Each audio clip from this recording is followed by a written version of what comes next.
No, okay, this is good. Yeah, yeah, that's all right now. We good now? Yep. Okay, so in previous courses, I was told it's live translation. Is that correct? Yeah, Okay, yeah, I talk and then you will translate. that's right. Okay. Is there a particular speed are you going to give me a sign as to slow down or what? I want I want you to make it like sentence by sentence, Sentence by so not sentence? too long. Yeah, because I can forget, and the student follow better when it's sentence by sentence. Okay. Mm, Okay. All right, then. Well, we'll just jump in if you're okay with that. sure. Okay, so we have over 20 students in the course, correct? Yep. Okay. Was everyone able to get the book and read the book? Okay, thầy đang hỏi là I have sorry, I have just I sent this book to them only yesterday Okay. because it took time for me to make editing, and actually today is the January the 5th in Vietnamese time, so we just have celebrated New Year, Vietnamese New Year. Okay.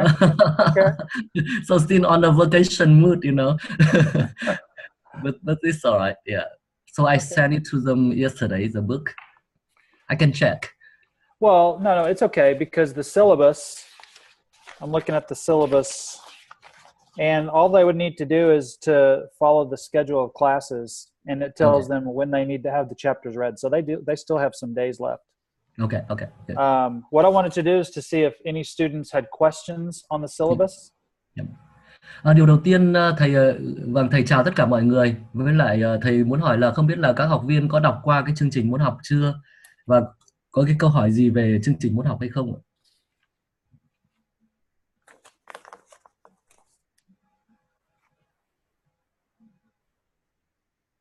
Okay. Well, what I want to do is give just a brief introduction to who I am. Trước hết tôi xin giới thiệu ngắn về việc tôi là ai. So my name is, sorry, Dr. Kato is texting me. So my name is Josh Rose. Tên của tôi là George Rose. And I live in Texas, in America. Tôi sống tại Texas, Hoa Kỳ. And I work as a small groups pastor at a church in Arlington, Texas.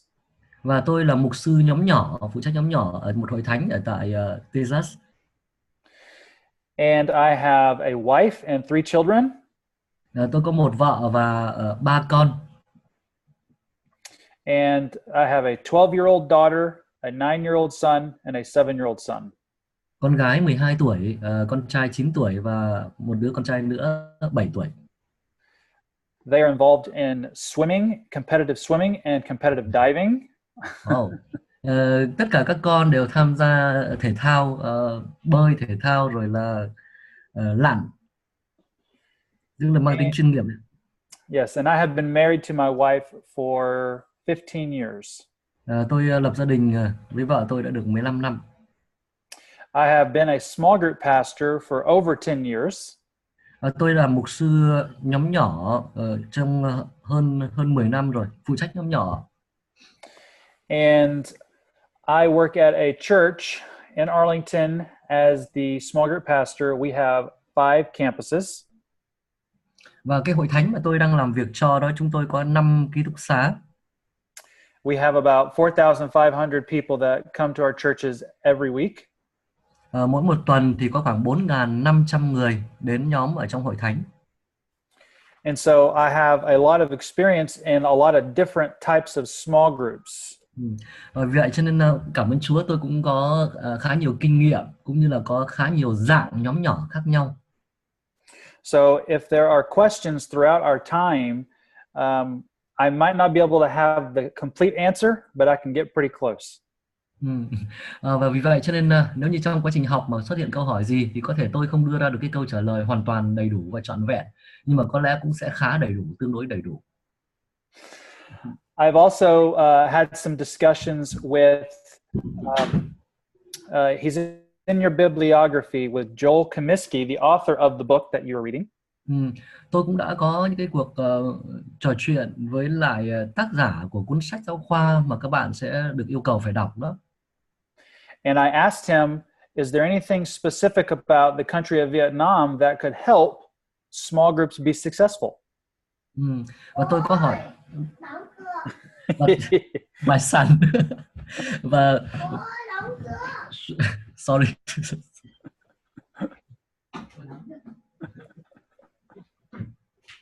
It's my 4 years old son. Sorry for that. Yep. Và tôi có hỏi tác giả của sách đó là có cái điều gì đó đặc biệt ở tình hình ở Việt Nam mà ông muốn đưa ra lời khuyên không để cho nhóm nhỏ ở Việt Nam được thành công? So in talking with him, I've created the course around what will help Vietnam best. Và khi trò chuyện với tác giả của sách đó rồi thì tôi cũng đã cố gắng để đưa ra một cái chương trình môn học làm sao mà nó thích hợp nhất đối với lại tình hình ở Việt Nam của các bạn. So I'd like to ask, how many of the students work as a small group pastor or their church has small groups? Cho nên tôi muốn hỏi trước tiên đó là bao nhiêu sinh viên chúng ta ngồi học ở đây á, là cái mục vụ của anh chị em là mục sư phụ trách nhóm nhỏ, hay là cái người mà phụ trách về công tác nhóm tế bào, người Việt mình hay gọi nhóm tế bào ở trong hội thánh, hay là trong hội thánh của anh chị em có hệ thống nhóm tế bào, hệ thống nhóm nhỏ?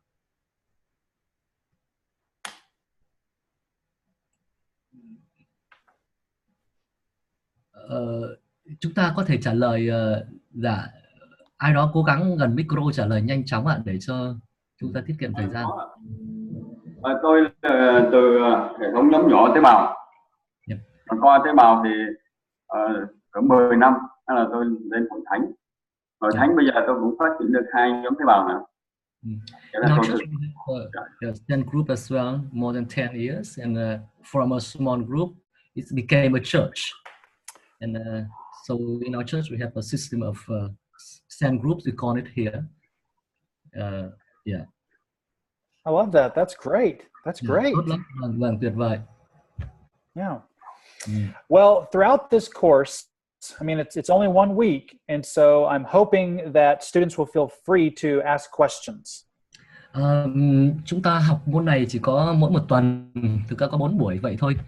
Và tôi hy vọng rằng là trong môn học này thì các sinh viên cứ tự do để đặt ra những câu hỏi.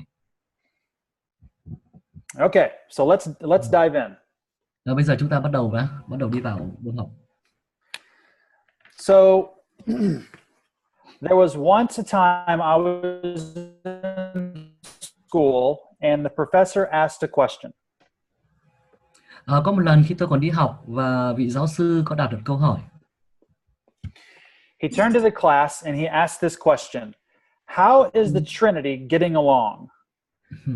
Vị giáo sư quay xuống lớp và đặt câu hỏi này cho sinh viên, đó là cái giáo lý ba ngôi hay là ba ngôi thì hoạt động với nhau như thế nào. So he showed me this picture. Và ông chỉ cho chúng tôi xem cái bức tranh như thế này. And it's the Father, the Son, the Holy Spirit, and he was wanting to know if there was a lot of gossip in the Trinity. Cha, Con và Đức Thánh Linh như vậy.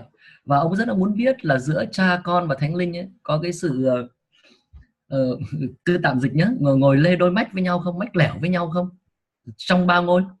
Was there a lot of lying? Was there a lot of joking around that, was the relationship good in the Trinity is what he was asking. Có nói đùa không? Nói đùa với nhau không? Nói chung là cái mối quan hệ giữa ba ngôi có tốt hay không? And of course he was joking, but he was getting the point across. Là ông ấy đang nói đùa thôi. Tuy nhiên cũng có một cái ý ở đây. What he was trying to communicate to us is that the Trinity is the perfect example of the original community. Cái điều mà vị giáo sư đang cố gắng để truyền đạt cho chúng tôi đó là ba ngôi chính là cái tấm gương hoàn hảo về một cộng đồng lý tưởng. And tonight we are going to discuss, or today we will discuss the theological evidence for small group community. Và buổi sáng ngày hôm nay thì chúng ta sẽ tìm hiểu về cái lý do về mặt thần học cho cái hệ thống nhóm nhỏ. The more you learn about small groups, the more you realize there are a lot of options out there for you. Càng nghiên cứu về nhóm nhỏ thì các bạn sẽ càng nhận thấy rằng là thực ra có rất nhiều phương án. It's like if you go to the supermarket. There are a lot of different items you can choose for your family to eat. The same is true for small group ministry. Cũng giống như là khi bạn đi vào siêu thị, bạn có thể lựa chọn rất nhiều các loại đồ ăn khác nhau. Đó thì cũng như vậy, có rất nhiều những cái cơ cấu, nhiều cái hệ thống nhóm nhỏ mà các bạn có thể sử dụng. And since this is an introductory course, we will start at the beginning, which is the origins of community. Vâng, và cái từ mà chúng ta đã sử dụng trong cái phần giới thiệu về cái môn học này, đó là chúng ta đã nói rằng đây chính là cái nguồn, cái gốc của một cộng đồng. Let's take a look at God himself as revealed in scripture in the book of Genesis. Cho nên trước hết chúng ta hãy cùng nhau xem về chính Đức Chúa Trời trước, như là Ngài bày tỏ về Ngài ở trong sách Sáng Thế Ký. So in Genesis chapter 1 through 3, we read the story of creation. And trong Sáng Thế Ký chương 1 đến chương 3, chúng ta được đọc câu chuyện về sự sáng tạo. if we were to scale back to chapter 1 and just look at the first 3 verses, và nếu như chúng ta quay lại với chương 1 và chỉ đọc 3 câu đầu tiên thôi. and it reads, you can read it along with me. In the beginning, God created the heavens and the earth. Vâng, tôi đọc nhé. Ban đầu Đức Trời dựng nên trời và đất. The earth was formless and void, and darkness was over the surface of the deep. Và đất là vô hình và trống không, sự mờ tối ở trên mặt vực, thần Đức Chúa Trời vận hành trên mặt nước. And the Spirit of God was moving over the surface of the waters. Đức Trời phán rằng phải có sự sáng. Thần Đức Trời vận hành trên mặt nước. Okay. So we don't have to go far into the Bible to find a teaching about the nature of God as community. Như vậy chúng ta thấy rằng không cần phải đọc quá dài trong Kinh Thánh, chúng ta đã tìm thấy cái bản chất của Đức Chúa Trời, có cái bản chất cộng đồng. Notice in verse 1, we have God introduced as the grand designer. Hãy để ý trong câu 1, chúng ta thấy Đức Chúa Trời được giới thiệu như là nhà thiết kế tổng thể, nhà thiết kế lớn. He is the architect, the one who originates the entire idea of creation. Ngài là kiến trúc sư, chính Ngài mà ra toàn bộ ý tưởng về sự sáng tạo, sự sáng thế. Notice in verse 2, we are talking of a different dimension of God. Và để ý trong câu 2, chúng ta thấy có những cái chiều kích khác nhau của Đức Chúa Trời. We have the Spirit of God as perfecter of what he is doing in this world. Chúng ta thấy có thần của Đức Chúa Trời như là đấng làm hoàn hảo những gì mà Đức Chúa Trời đang làm trên thế giới này. And then in verse 3, you can read, we have a third distinction within the being of God. Đấng làm cho hoàn thành những gì mà Đức Chúa Trời làm ở trên thế giới này. Và trong câu thứ 3 thì chúng ta thấy cái bản chất thứ 3 nữa của Đức Chúa Trời. Cái chiều kích thứ 3 của Đức Chúa Trời. He is the agent of creation, the worker, the executor of work of God. Ở đây là đấng mà thực hiện cái công việc của Đức Chúa Trời, là tác nhân thực hiện hoàn thành công việc của Đức Chúa Trời. So in the first 3 verses in scripture, we are introduced to the triune God. Như vậy ngay trong 3 câu đầu tiên của Kinh Thánh, chúng ta thấy là 3 ngôi của Đức Chúa Trời, 3 ngôi Đức Chúa Trời đã được trình bày, đã được giới thiệu cho người đọc, cho chúng ta. They are all involved together in community, working in creation. Chúng ta thấy rằng tất cả 3 ngôi đều cùng tham gia với nhau trong một cộng đồng, trong công cuộc sáng tạo. So this suggests that in God's inherent being, God is plurality. Và vì vậy chúng ta thấy rằng là điều này gợi ý cho chúng ta biết rằng trong bản thể của Đức Chúa Trời thì Đức Chúa Trời có tính số nhiều. 3 persons, one being. Không phải nhiều Đức Chúa Trời nhưng mà là có tính số nhiều, và trước tiên chúng ta hiểu đó là 3 ngôi nhưng mà một đấng. There is richness, diversity, dialogue. Đa dạng lại vừa có tính đơn nhất. God is community. Đức Chúa Trời là cộng đồng. Now we go to chapter 1 verse 26. Và bây giờ chúng ta đến với trong chương 1 câu 26. We read, Then God said, Và chúng ta đọc thấy thế này. Đức Chúa Trời phán rằng Let us make man in our image according to our likeness. chúng ta hãy làm nên loài người như hình ta và theo tượng ta. Notice he says, let us make man in our image. Hãy để ý ở đây Đức Trời nói rằng chúng ta hãy làm nên loài người. There are numerous examples throughout Scripture where God is shown to be in community with himself. Còn rất nhiều những cái ví dụ khác trong Kinh Thánh và qua đó chúng ta thấy rằng Đức Trời bày tỏ về Ngài như là cộng đồng, tức là ở đây dùng từ chúng ta chứ không phải chỉ là ta. So as it relates to small groups, our foundation for the theology of small groups is found in the nature of God. Và vì vậy cho nên trong công tác mục vụ nhóm nhỏ đó thì cái nền tảng, cái cơ sở thần học của chúng ta khiến cho chúng ta làm cái mục vụ đó chính là cái bản chất cộng đồng của Đức Chúa Trời. We are to exist in community, not in isolation. Chúng ta cần phải tồn tại trong một cộng đồng chứ không phải là tồn tại trong sự cách ly, trong sự cô lập. So then in Genesis chapter 3, you can read through that and you find sin entering the world. Và trong Sáng Thế Ký chương 3 chắc các bạn cũng đã đọc rồi và các bạn thấy rằng tội lỗi đã đi vào thế gian. Entering the world through man's rebellion, which fragmented his relationship with God. Và tội lỗi đã đi vào thế gian và khiến cho cái mối quan hệ của Đức Chúa Trời với loài người bị rạn nứt. It also fragmented the relationship with his wife. Và mối quan hệ giữa người đàn ông với vợ của mình cũng bị rạn nứt nữa. And then we read in verse 15 that the relationship will ultimately one day be restored. Không có mạng. Chúng ta đọc trong câu 15. Thế thì khi đó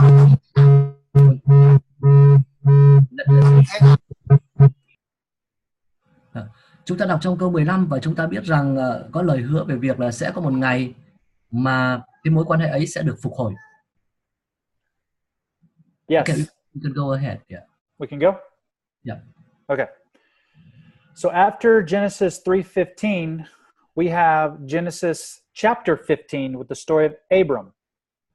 Rồi sau đó, sau Sáng Thế Ký chương 3 câu 15, chúng ta chẳng hạn chúng ta lướt đến trong chương 15 của Sáng Thế Ký thì chúng ta thấy có câu chuyện về Abraham.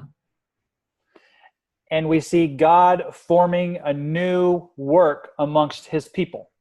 Và đây chúng ta thấy Đức Chúa Trời đang thực hiện một cái công việc mới giữa vòng dân của Ngài. And this story unfolds all the way until Jesus is in the Garden of Gethsemane. Và cái câu chuyện đó cứ càng ngày càng được mở ra cho đến cái ngày mà Chúa Giêsu chịu thương khó hay là cầu nguyện ở vườn Gethsemane. So in John chapter 17, picking up in verse 20, 21, I believe. Và trong Giăng chương 17 câu 21, we read, let me find my marker here. chúng ta thấy thế này. We read Jesus talking to his Father, and we read along, that they may all be one. Và chúng ta thấy Chúa Giêsu nói chuyện với Cha của Ngài và Ngài đã nói thế này, để cho ai nấy hiệp làm một.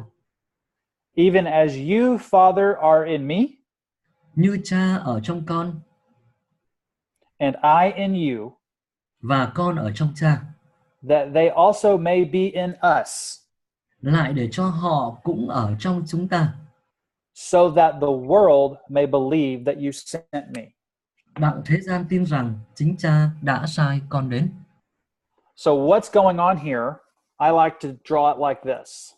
Cái điều đang diễn ra ở đây, được mô tả ở đây, tôi muốn vẽ minh họa nó như thế này. So we have Jesus praying to his Father, the Son praying to the Father. Chúng ta có con cầu nguyện với Cha. And we have the people down here. Và chúng ta có con người ở dưới này. Sure. And so here we have Jesus asking ở đây chúng ta thấy rằng Chúa Giêsu có cầu xin Cha that they, meaning those who come to faith through the disciples, that's us, để cho họ, và họ ở đây tức là những người mà đến với đức tin thông qua các môn đồ, tức là chính là chúng ta đây, that they would experience, that they would be one and experience what the Trinity experiences. để họ được trở nên một, hay là họ được kinh nghiệm cái điều mà ở trong ba ngôi có kinh nghiệm, có trải nghiệm. Yes, so they would literally experience the same giving and receiving that the Trinity experiences. Để họ cũng được trải nghiệm cùng cái sự ban cho và nhận lãnh, như là trong ba ngôi có sự cho và nhận với nhau. So the question the reader of the Bible asks themselves Vậy nên cái câu hỏi mà độc giả Kinh Thánh tự đặt ra cho mình is, why would Jesus ask for something so amazing? đó là vì sao Chúa Giêsu lại cầu xin một cái điều kỳ diệu như thế? And the answer is in part B of verse 21. Và câu trả lời đó là trong phần B của câu 21. So that the world may believe that you sent me. Đặng thế gian tin rằng chính Cha đã sai con đến. So if here's the world, then Nếu mà thế gian ở đây nhé, there's something about community that when the Và- world sees it, có một cái gì đó ở trong cái tính cộng đồng để rồi khi thế gian nhìn thấy cái điều đó that it will point people to Jesus. thì cái tính cộng đồng của cái cộng đồng này nó sẽ nó sẽ hướng thế gian về phía Chúa Giêsu. So that begs us to ask the question, Và vì vậy cái đó khiến chúng ta phải đặt một câu hỏi: is the community we experience in our churches pointing people to Jesus or not? cái cộng đồng mà chúng ta đang có ở trong các hội thánh của chúng ta đó có hướng người ta về phía Chúa Giêsu hay không? Có chỉ về Chúa Giêsu cho người ta hay không? So from this text, we have a great motivation for community to be rooted in the gospel. Và vì vậy ngay từ những cái câu Kinh Thánh này thì chúng ta cũng đã thấy chúng ta rất là có động lực để xây dựng cái tính cộng đồng dựa trên phúc âm, dựa trên tin lành. I'm going to give you some passages that I want you to write down. We won't read them, just write them down. Tôi muốn đưa cho các bạn một số đoạn Kinh Thánh, chúng ta sẽ không đọc đâu, nhưng mà tôi muốn các bạn ghi lại. Acts 2:41 through 47. Công vụ chương 2 từ câu 41 đến câu 47. Acts 4:32 through 35. Công vụ chương 4 từ câu 32 đến câu 35. Romans 12:9 through 13. Roma chương 12 từ câu 9 đến câu 15. Ephesians 4 verse 25. Ephesos chương 4 câu 25. Ephesians 4 verse 31. Chương 4 câu 31 Ephesos. Hebrews 10 chapter 10 verse 24. Hebrew chương 10 câu 34. So Câu 34. these are examples of how the church is to live in community. Đây là một vài cái ví dụ, những câu Kinh Thánh cho thấy là trong hội thánh cần phải có sự sống trong cộng đồng như thế nào. There are a lot of examples. This is just a sample. Và có rất nhiều những cái ví dụ khác, nhưng đây chỉ là một vài cái ví dụ tiêu biểu thôi. But where I want to leave this conversation is in the book of Revelation. Nhưng để kết thúc cho cái phần nói về cái điều này thì tôi muốn nói lại một chi tiết, nhắc tới một chi tiết ở trong sách Khải Huyền. When you look at what is left at the end of time, thì các bạn sẽ thấy rằng cái mà còn lại vào thời kỳ cuối cùng, you have a new heavens and a new earth. Sau thời kỳ cuối cùng, tức là chúng ta thấy có trời mới và đất mới. And you have the church, the bride being brought to the bridegroom. Và chúng ta thấy hội thánh hay lúc bây giờ là nàng dâu mới đó được đưa đến với lại chàng rể. So in the beginning we started the earth with community. Như vậy chúng ta thấy rằng lúc ban đầu của Kinh Thánh chúng ta thấy có trái đất, đúng không ạ? Có cộng đồng. And in the end we have them start with community. Chúng ta lại cũng thấy một cái hình thức cộng đồng nữa. And so from beginning to end, community is to be a part of all of our life. Và vì vậy chúng ta thấy rằng từ đầu cho đến cuối, cái tính cộng đồng phải luôn luôn là một phần trong đời sống của chúng ta. Okay, are there any questions Vâng. on that? có câu hỏi hoặc có bình luận gì không ạ về những gì thầy vừa trình bày? So I have a question. Are some of the many of the students in the same geographic area, or are they all spread out? Are they spread out? They're very spread out Yeah. Okay. From the north to the south of the country. from the country. Okay. Okay. All right. Well, I'm trying to think through. I had this activity. I'll have to pull that activity for the moment if they're spread out. Okay. So next I want to talk about the organizational evidence for community. Và cái điều tiếp theo mà tôi muốn trình bày đó là cái lý do về mặt tổ chức cho tính cộng đồng. Chứ căn phần vừa rồi là lý do về mặt thần học cho tính cộng đồng ha. Còn bây giờ là lý do về mặt tổ chức cho tính cộng đồng. When you ask yourself, why should we have small groups at our church? Khi bạn đặt ra câu hỏi là vì sao chúng ta cần có những cái nhóm nhỏ trong hội thánh của chúng ta? Clearly, we need to have a theological basis for small groups. Trước hết là rõ ràng là chúng ta cần phải có cái cơ sở thần học cho nhóm nhỏ, cho cái điều mà chúng ta đang làm đó. But we also need an organizational reason for small groups. Nhưng đồng thời chúng ta cần phải có những cái lý do về mặt tổ chức cho nhóm nhỏ. And one great reason is that everyone needs connection. Và một trong lý do rất rõ ràng đó là tất cả mọi người ai cũng cần có những cái sự kết nối. And so what we are finding, and hold on. Let me see if my note is in here. I was just looking at this the other day. Vâng, để tôi xem cái tài liệu trước tôi có xem. Yep, here we go. Vâng.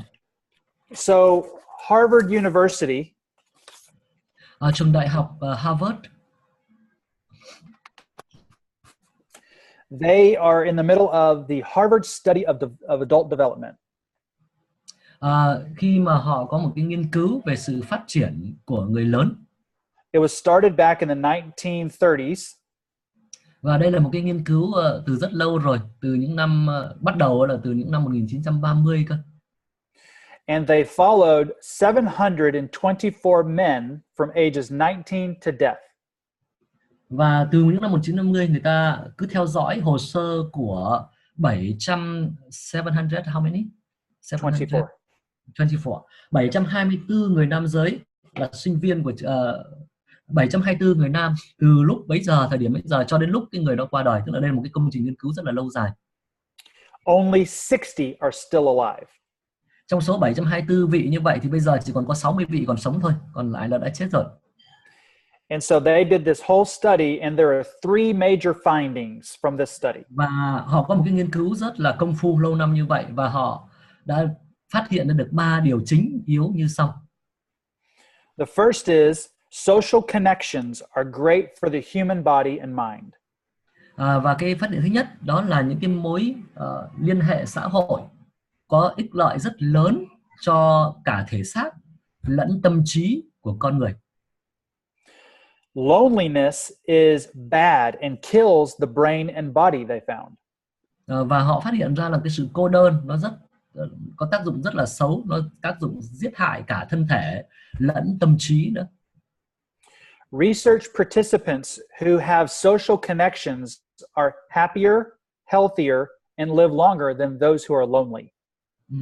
Và trong những nghiên cứu này, những người được nghiên cứu đó cho thấy rằng là những người mà có cái mối quan hệ xã hội tốt thì họ sống khỏe mạnh hơn, sống thọ hơn là những người bị cô đơn. The second is it's not whether you are simply connected to friends and family, it's the quality of connection. Và cái phát hiện thứ hai đó là vấn đề không phải chỉ là có kết nối với lại gia đình hay bạn bè, mà một cái vấn đề nữa hệ trọng đó là cái chất lượng của những cái mối liên hệ đó, của những mối quan hệ đó. Living in the midst of conflict is detrimental. It's bad to our overall health. Sống mà liên tục trong xung đột là điều rất là tệ hại cho cả cơ thể lẫn tâm trí của chúng ta. The research looked at participants at age 50 to determine how well they will grow old. Và trong cái nghiên cứu này, người ta đã xem những người ở độ tuổi 50 và sau đó xác định thử là những cái người đó trải qua cái quá trình tuổi già như thế nào. And they found it was not your cholesterol. Và họ phát hiện ra rằng là cái mà ảnh hưởng trên sức khỏe của người ta về sau này lại không phải là hàm lượng cholesterol ở trong máu ở độ tuổi 50. It was how satisfied they were in social relationships.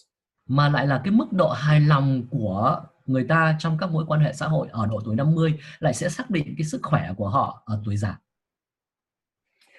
3. Và Good cái relationships don't just protect our bodies, they protect our brains. những cái mối quan hệ tốt nó không chỉ là bảo vệ sức khỏe cho thân thể của chúng ta mà còn góp phần bảo vệ cả cái trí tuệ hay là bộ não của chúng ta nữa.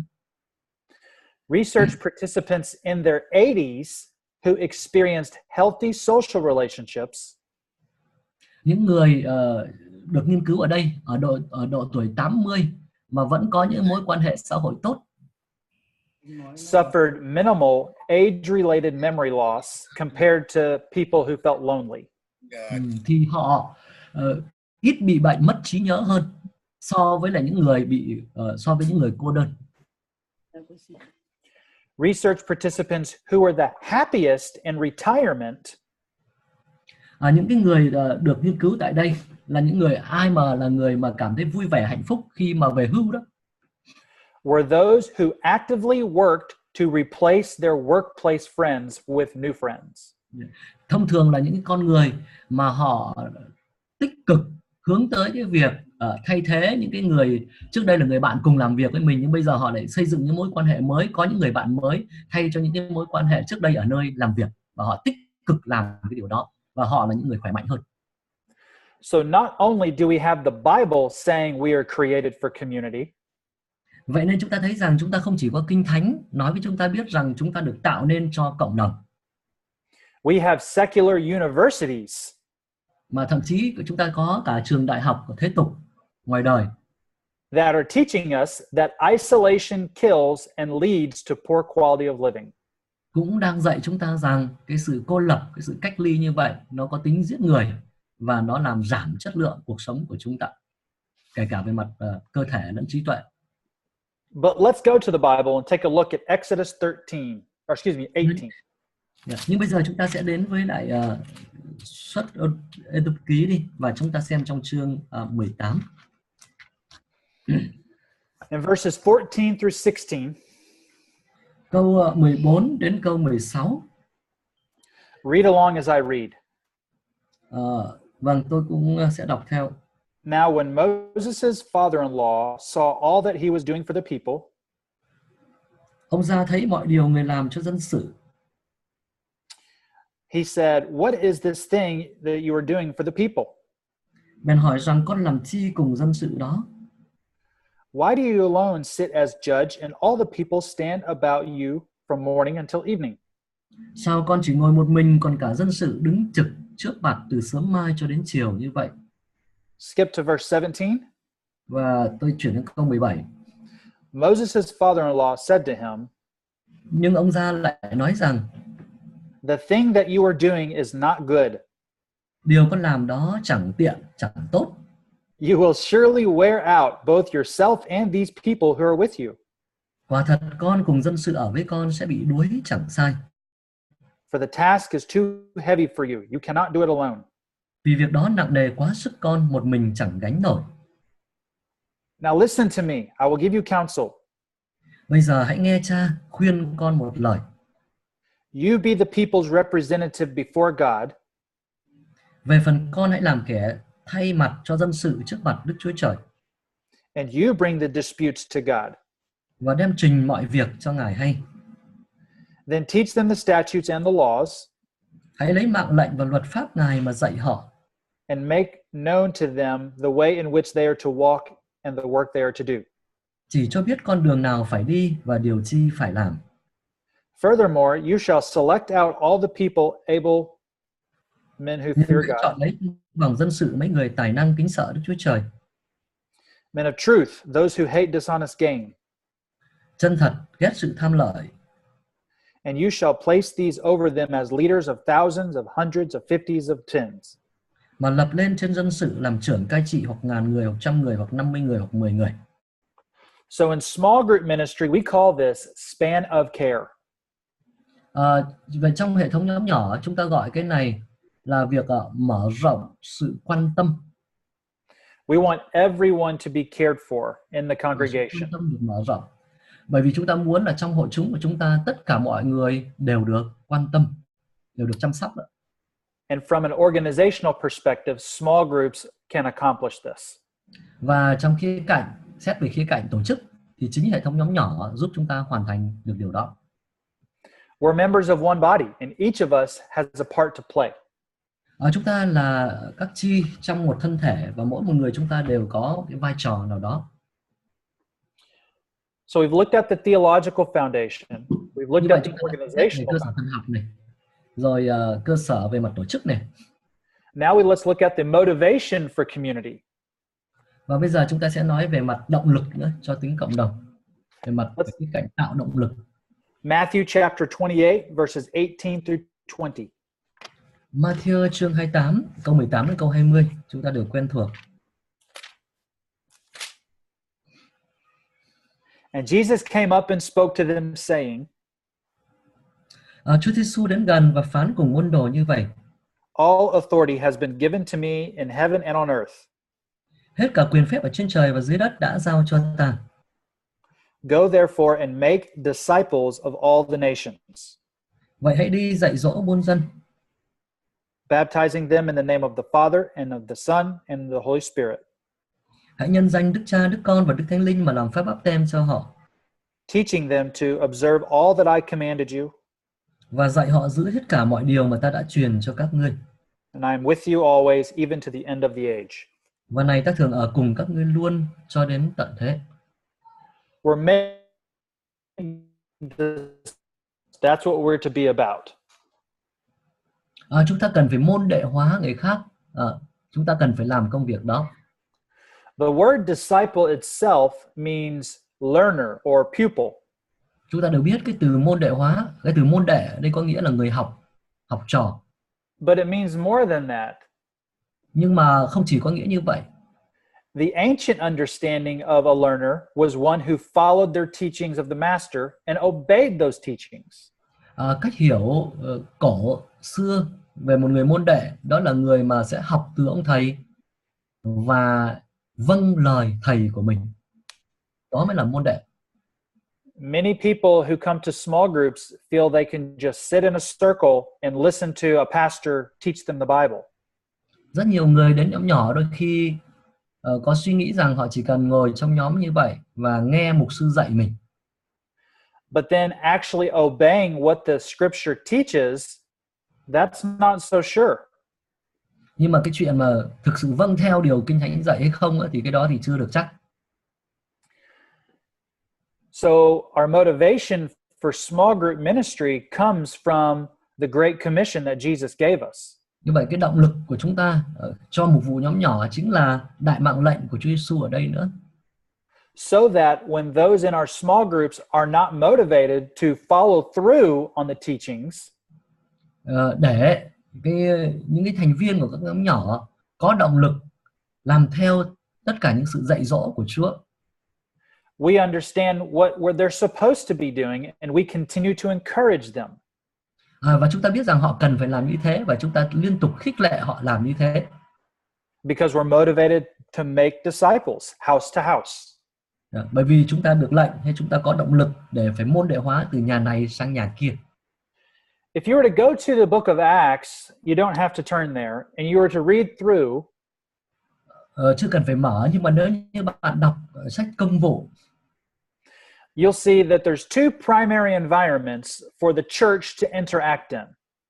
Và bạn sẽ thấy rằng là có hai cái môi trường chủ yếu cho hội thánh thời đầu hoạt động ở trong đó. There's the temple courts and there's house to house. Thứ nhất đó là có đền thờ, và thứ hai đó là từ nhà này sang nhà kia. So when you ask yourself the question, what motivates you to make disciples in small groups?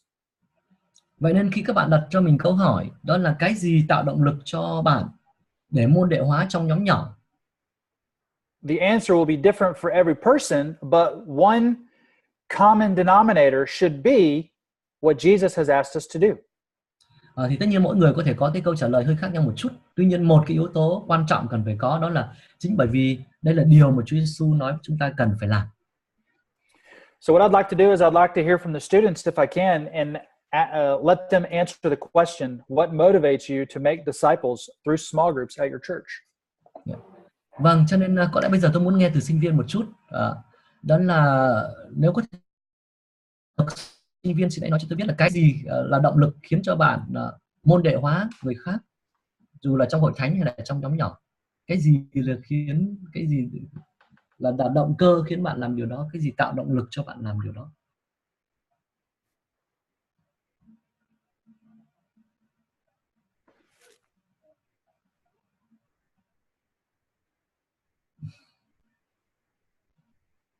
Xin mời một sinh viên nào đó trả lời đi ạ.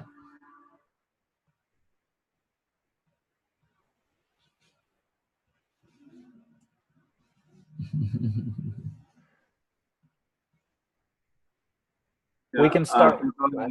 Theo tôi là động lực đó là cái tấm lòng thương xót của mình với người khác trong cộng đồng. For me, I think it's like we should be merciful to others who yet know Jesus. So it's mercy. Mercy. Very good. Very good. Someone else? Ai đó khác nào? Tôi có ý kiến ạ. Dạ tôi xin phát biểu ạ. Vâng, xin mời. Dạ, cái vấn đề mà động lực mà để mà mình nói trao đổi với người khác là lý do theo tôi thì lại là thấy rằng là phước hạnh mà Chúa ban cho mình á thì nó quá tuyệt vời đi. Cho nên khi gặp một người nào đó mình tiếp xúc á, thì mình không thể nào mình giấu được cái điểm đó hết. Nhất là những người bạn thân của mình, có biết mình hết là biết mình trước đây mình chưa có Chúa thì mình làm sao, bây giờ mình có Chúa thì mình là trở thành như thế nào. Cho nên mình trình bày ra những gì mà Chúa ban cho mình để rồi trình bày cho người bạn mình, người thân cận mình nghe. Đó là cái điều mà thúc đẩy tôi muốn trình bày với họ, với những người mà tôi tiếp xúc ạ.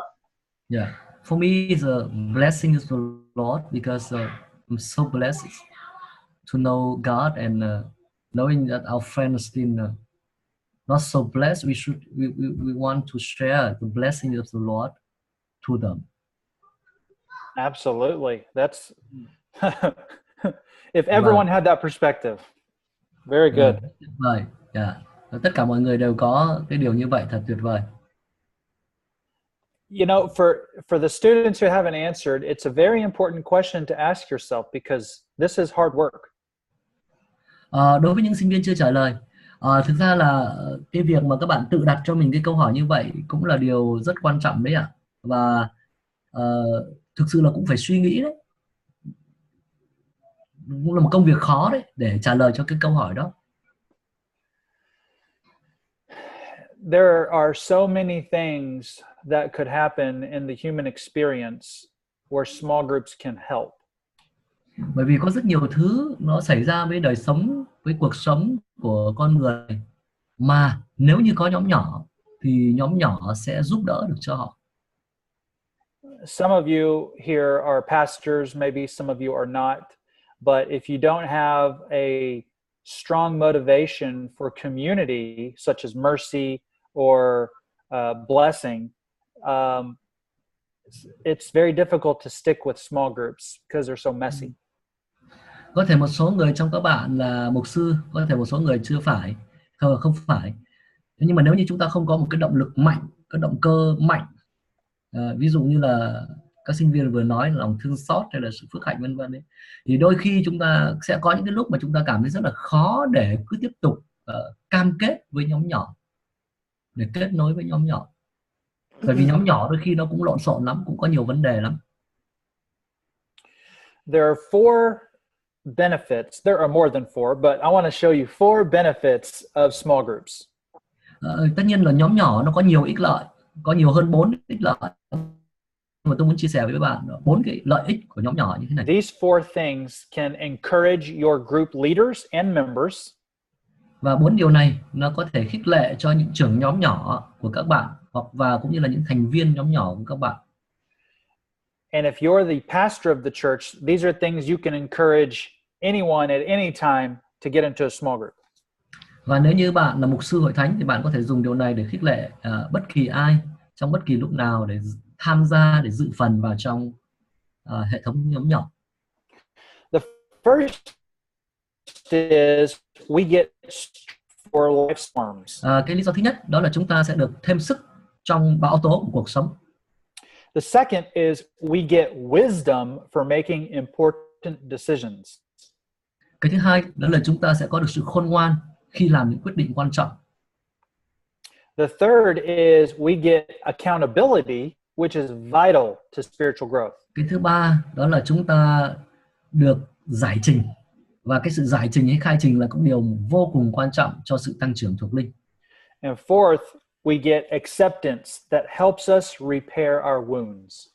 Và cái thứ tư đó là chúng ta được sự tiếp nhận, được sự chấp nhận là cái nó có tác dụng chữa lành những vết thương của chúng ta. I want to share a brief story from my life that illustrates these 4 points. Tôi muốn chia sẻ một câu chuyện ngắn từ cuộc đời của chính tôi để minh họa 4 cái ý này. Many years ago, I served in a church in another town. Cách đây nhiều năm tôi có phục vụ trong một hội thánh ở một cái thị trấn khác. And I was the small group pastor, and the church made hard decisions. Tôi cũng là mục sư nhóm nhỏ và hội thánh bây giờ đang phải ra một cái quyết định khó khăn. In this church I grew up in since I was a baby. Đó thực chất chính là cái hội thánh mà tôi lớn lên ở tại đó từ hồi tôi còn rất nhỏ. My parents went to this church and I met my wife in this church. Bố mẹ tôi đi hội thánh đó, tôi gặp vợ tôi ở trong hội thánh đó. I was married in this church, I was baptized in this church, and so was my wife. Em trong hội thánh đó, rồi làm lễ cưới cũng trong hội thánh đó. We have a lot of connections in that church. Nói chung là có rất nhiều mối quan hệ, nhiều những sự kết nối trong hội thánh đó. The church was expanding and needing a larger worship facility. Hội thánh lúc giờ phát triển và cần một cái cơ sở thờ phượng rộng hơn. So they reorganized the whole staff. Cho nên họ tái cơ cấu toàn bộ hệ thống nhân sự. And decided they didn't want small groups anymore. They needed a new campus pastor. Và họ quyết định là bây giờ không cần nhóm nhỏ nữa, mà họ bây giờ cần mục sư của một cái điểm nhóm hay là một ký túc xá. And this campus pastor would not preach. He would just be in charge of pastoral care and take care of Sunday morning responsibilities while the pastor preached on the video. Và vị mục sư đó thì sẽ không cần phải giảng, vị mục sư đó chỉ cần phải lo trong khía cạnh chăm sóc chăn bầy thôi, cũng như là về mặt tổ chức thôi. Còn buổi chủ nhật đó thì là có mục sư khác giảng thông qua video rồi. So against the pastor's wishes, the church leadership fired me. Mặc dù cái vị mục sư trưởng không muốn, nhưng mà những người lãnh đạo, giới lãnh đạo trong hội thánh đã cho tôi thôi việc. So you can imagine how upset me and my wife were. Và các bạn có thể hình dung được là hai vợ chồng chúng tôi cảm thấy buồn rầu như thế nào. It was so bad, my then 5-year-old daughter looked at me and asked, "Daddy, why does the church hate us?" Nó tệ đến mức là đứa con gái 5 tuổi của chúng tôi lúc bấy giờ nhìn vào chúng tôi và nói rằng là bố mẹ ơi, sao hội thánh lại ghét nhà mình? We were very upset. We were broken and sad. Nói thật là chúng tôi rất buồn, rất là tan vỡ, rất là buồn lúc bấy giờ. But our small group helped us through the storm. Nhưng mà chính nhóm nhỏ của chúng tôi đã giúp chúng tôi vượt qua được cái cơn bão đó. It helped us see the perspective that God was at work in this storm, even though we couldn't see it. Và chính nhóm nhỏ đã giúp chúng tôi nhìn thấy được những cái khía cạnh để thấy rằng Đức Chúa Trời cũng vẫn đang hành động, kể cả trong cơn bão đó, mặc dù chúng tôi không thấy. The men in the group helped me think clearly about what future churches I could work at. Vâng, và những người đàn ông ở trong nhóm nhỏ đã giúp tôi nhìn thấy một cách rõ ràng là cái hội thánh tương lai mà tôi có thể làm việc cho như thế nào, sẽ như thế nào. The wives in the group helped my wife make sure we had what we needed while we didn't have any money. Yeah. Rồi những người vợ ở trong nhóm nhỏ đó cũng giúp vợ tôi để chúng tôi có được những cái mà chúng tôi cần, trong khi lúc bây giờ chúng tôi đang nó rất là hạn hẹp về tài chính. Just like in the scriptures, when the friends carried the paralyzed man on the mat, our friends carried us. Cũng giống hệt như là trong Kinh Thánh, có những người nam đã khiêng cái người bị bại liệt lên trên mái nhà để dòng xuống để Chúa Giêsu chữa lành. Có thể nói những người bạn của chúng tôi cũng đã khiêng chúng tôi đi như thế. And then they held me accountable to making sure I was going to interviews and putting in applications for jobs. Đồng thời họ cũng khiến tôi phải báo cáo lại nữa, là để tôi nộp đơn xin việc, đi các nơi khác nhau, các hội thánh khác nhau, rồi để được phỏng vấn và để được nhận công việc mới. And then when I got the new job, we had a big party and a big cake to celebrate. Vâng, và khi tôi có được công việc mới, chúng tôi đã tổ chức một bữa tiệc rất là lớn, rất là vui mừng. So small groups can help in life storms for anybody. Nên thì các nhóm nhỏ có thể giúp đỡ chúng ta trong những cái cơn bão của cuộc sống. So we've gone through the theological foundations for small groups. Như vậy chúng ta đã nói về cái cơ sở thần học cho nhóm nhỏ này. Gone through the organizational evidence for small groups. Nói về lý do tổ chức để cho hệ thống nhóm nhỏ này. Gone through the motivation for small groups. Nói về động lực cho nhóm nhỏ này. Now let's turn our attention to how do you do small groups in a church. Và chúng ta sẽ nói về việc chúng ta sẽ làm nhóm nhỏ trong hội thánh như thế nào. I'd like to ask a question. What has your experience been with small groups in your church? Nhưng mà trước hết có lẽ tôi muốn đặt câu hỏi này, thì các bạn, cái kinh nghiệm của các bạn về nhóm nhỏ như thế nào? Các cái nhóm nhỏ trong hội thánh của các bạn nó đang như thế nào?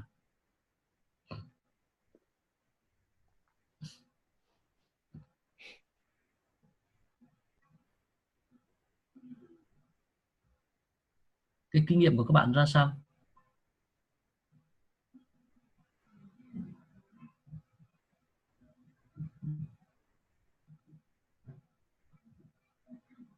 Does everyone have small groups at their church, or are they thinking about it?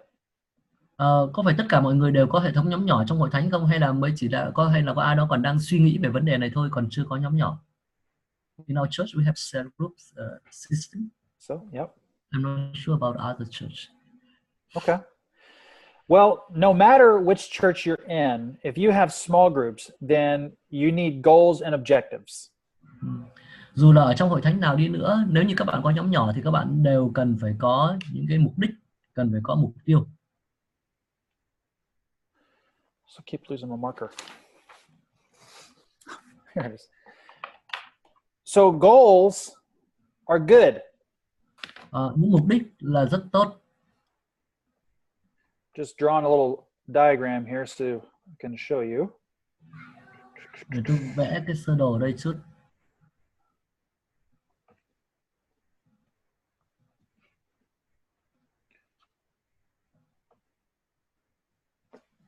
Can you see this? Bạn nhìn thấy điều này? Yeah. Yeah, goals and objectives. They go together. Mục đích, mục tiêu và mục đích đi đôi với nhau. And the tracks of this example is the mission of the church. Và cái đường đi, cái đường tàu ở đây đó chính là sứ mệnh của hội thánh. The mission of the church determines the direction of your small groups. Và sứ mệnh của hội thánh cũng là cái sẽ xác định cái hướng đi cho nhóm nhỏ của bạn. Many churches fail to have goals for their small groups. Rất nhiều hội thánh không có mục đích cho các nhóm nhỏ của mình. But goals are good. They're like fences. Nhưng mà có mục đích là rất tốt. Những cái mục đích, cái việc chúng ta có mục đích nó giống như là có hàng rào giúp đỡ cho chúng ta. They keep important things in and unimportant things out. Nó giúp cho chúng ta chú tâm đến những điều quan trọng và gạt bỏ đi những điều không quan trọng. Think of it this way. Think of a target on the wall. Hãy nghĩ theo cái cách này, chẳng hạn chúng ta nghĩ đến một cái mục tiêu nhắm tới ở trên tường đi. And think of you having a bow and arrow, and you pull back your bow and arrow, and you let it go.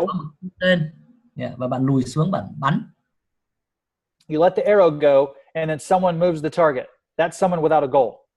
Và bạn bắn mũi tên. Thế nhưng mà lại có cái người nào đó lại cứ dịch chuyển cái đích nhắm, cái vòng cung đi, tức là cái đích nhắm ở trên tường đi. Now the shooter has nothing to aim at. Thì chúng ta sẽ chẳng bắn vào đâu cả. So if you aim at nothing, you hit it every time. Cho nên nếu mà chúng ta mà bắn mà chẳng nhằm vào chỗ nào thì tất nhiên lần nào cũng trúng cả. And also goals help focus us. Nhưng mà như vậy không có sự tập trung, và việc chúng ta có mục đích nó sẽ giúp chúng ta có sự tập trung. When you're looking at goals in small groups, there are two primary types of goals that we use. Và khi chúng ta nhìn vào những mục đích của nhóm nhỏ đấy, thì thông thường nó có hai cái dạng mục đích chủ yếu thế này. The first is words. Cái thứ nhất đó là we call those qualitative goals. Chúng ta gọi đây là về mặt mục đích, về mặt chất lượng này, đó là sự. And the second is numbers. Those are quantitative goals. Thứ nhất là tăng trưởng và thứ hai là số lượng, tức là mục đích về mặt số lượng. Để gia tăng, tức là về tăng để giúp cho tín đồ được tăng trưởng về mặt đời sống thuộc linh này, đó là mục đích thứ nhất. Thứ hai đó là về mặt con số nữa, gia tăng số lượng tín đồ. So there are some people who hear me talk about goals and then they go to their church and they try to come up with a bunch of goals. Đôi khi có một số người nghe tôi nói về mục đích và họ cũng đến hội thánh của mình và họ đưa ra một loạt những mục đích.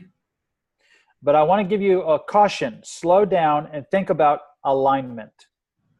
Nhưng mà tôi lại muốn cảnh báo để các bạn cũng phải bình tĩnh từ từ và nghĩ đến cái việc làm sao cho nó thích hợp nữa cơ.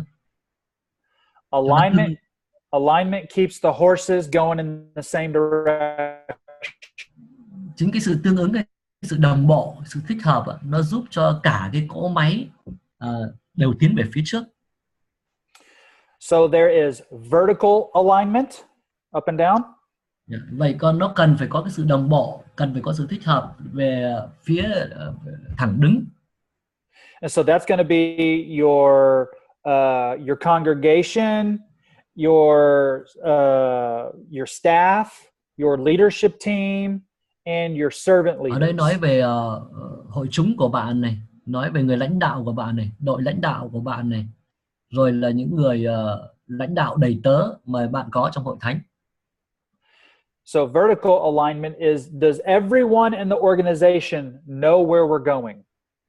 Sự đồng bộ về mặt chiều đứng, chiều dọc đó. Đó là có phải tất cả mọi người trong tổ chức đều biết là mình đang đi đâu không? So that's vertical. Horizontal. Còn về chiều ngang, there's actually a formula, so to speak, that I will give to you. Có thể nói là có một cái công thức như thế này. It is to get alignment, you need communication, coordination, collaboration. Để có sự đồng bộ thì các bạn cần phải có sự once again 3C that you mentioned. Communication. Yep. Sự truyền thông này. Coordination. Truyền thông này, sự điều phối này. And collaboration. Và cộng tác. Truyền thông, điều phối và cộng tác. When your church is communicating well, when they are coordinated and they collaborate, they're aligned. Khi hội thánh của các bạn mà có sự truyền thông tốt, lại có sự điều phối tốt và có sự hợp tác nữa, thì hội thánh sẽ có sự sống. Let me give you an example. Tôi xin phép đưa ra một ví dụ. At my church now, we have small groups for people who are suffering from addiction. Ở trong hội thánh của chúng tôi bây giờ, chúng tôi có nhóm nhỏ cho những người trước đây là người nghiện ma túy. Small groups who are suffering from infertility, they can't have children. Chúng tôi có nhóm nhỏ cho những người bị vô sinh. Small groups for people who have lost a loved one.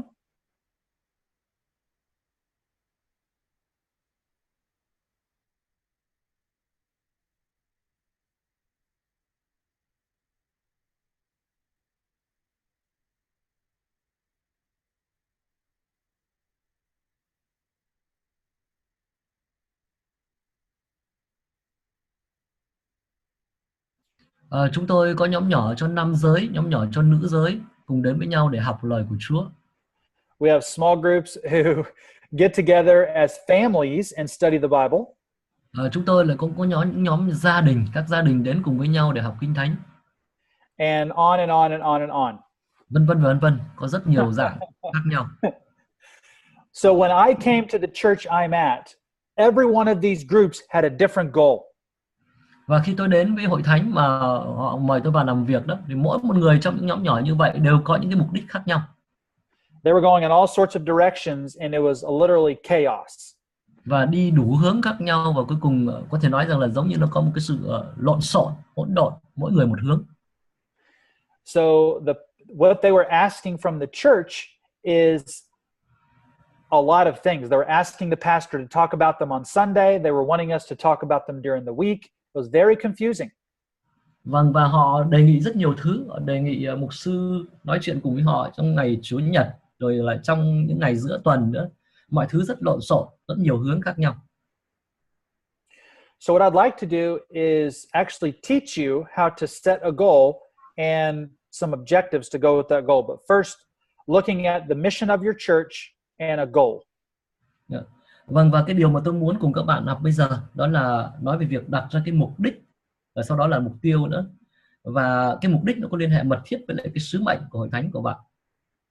So since we're all spread out and we can't work in groups, I'm going to use my church as an example. Và bởi vì chúng ta mỗi sinh viên lại ở một nơi và không làm việc nhóm được với nhau, cho nên chắc là tôi sẽ phải sử dụng hội thánh của tôi như là một cái ví dụ. I'm sorry, you want to give them some break? Oh, sure. Absolutely, Yeah. yes. Because I guess about 15 minutes we should have about 15? 10 minute break. 10 minutes 10 break. minutes? Okay, so it's Yeah. 8:30 here, so 8:40? Yeah. 8:40? Yeah, it's okay. Okay. Rồi, chắc chúng ta sẽ nghỉ giải lao. Write this down, everyone. The mission for our church Cái sứ mệnh của hội thánh của chúng tôi đó là is to help people far from God become contagious followers of Jesus. Once again, please. To help people far from God become contagious followers of Jesus. Để giúp những người mà còn đang xa cách Chúa trở thành một người trung tín theo Chúa Giêsu. Okay, so that is our goal, or excuse me, our mission. That's our mission as a church.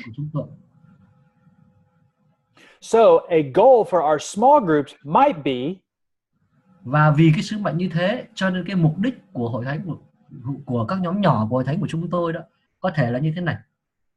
To increase small group participation by 30% in 12 months. Gia tăng số lượng những cái người tham dự vào các nhóm nhỏ lên 30% trong vòng 12 tháng kế tiếp. So we must ask ourselves, what is the connection from the mission to the goal? Vậy chúng ta phải đặt ra câu hỏi là cái sự kết nối, có cái mối liên hệ gì giữa cái sứ mệnh và mục đích?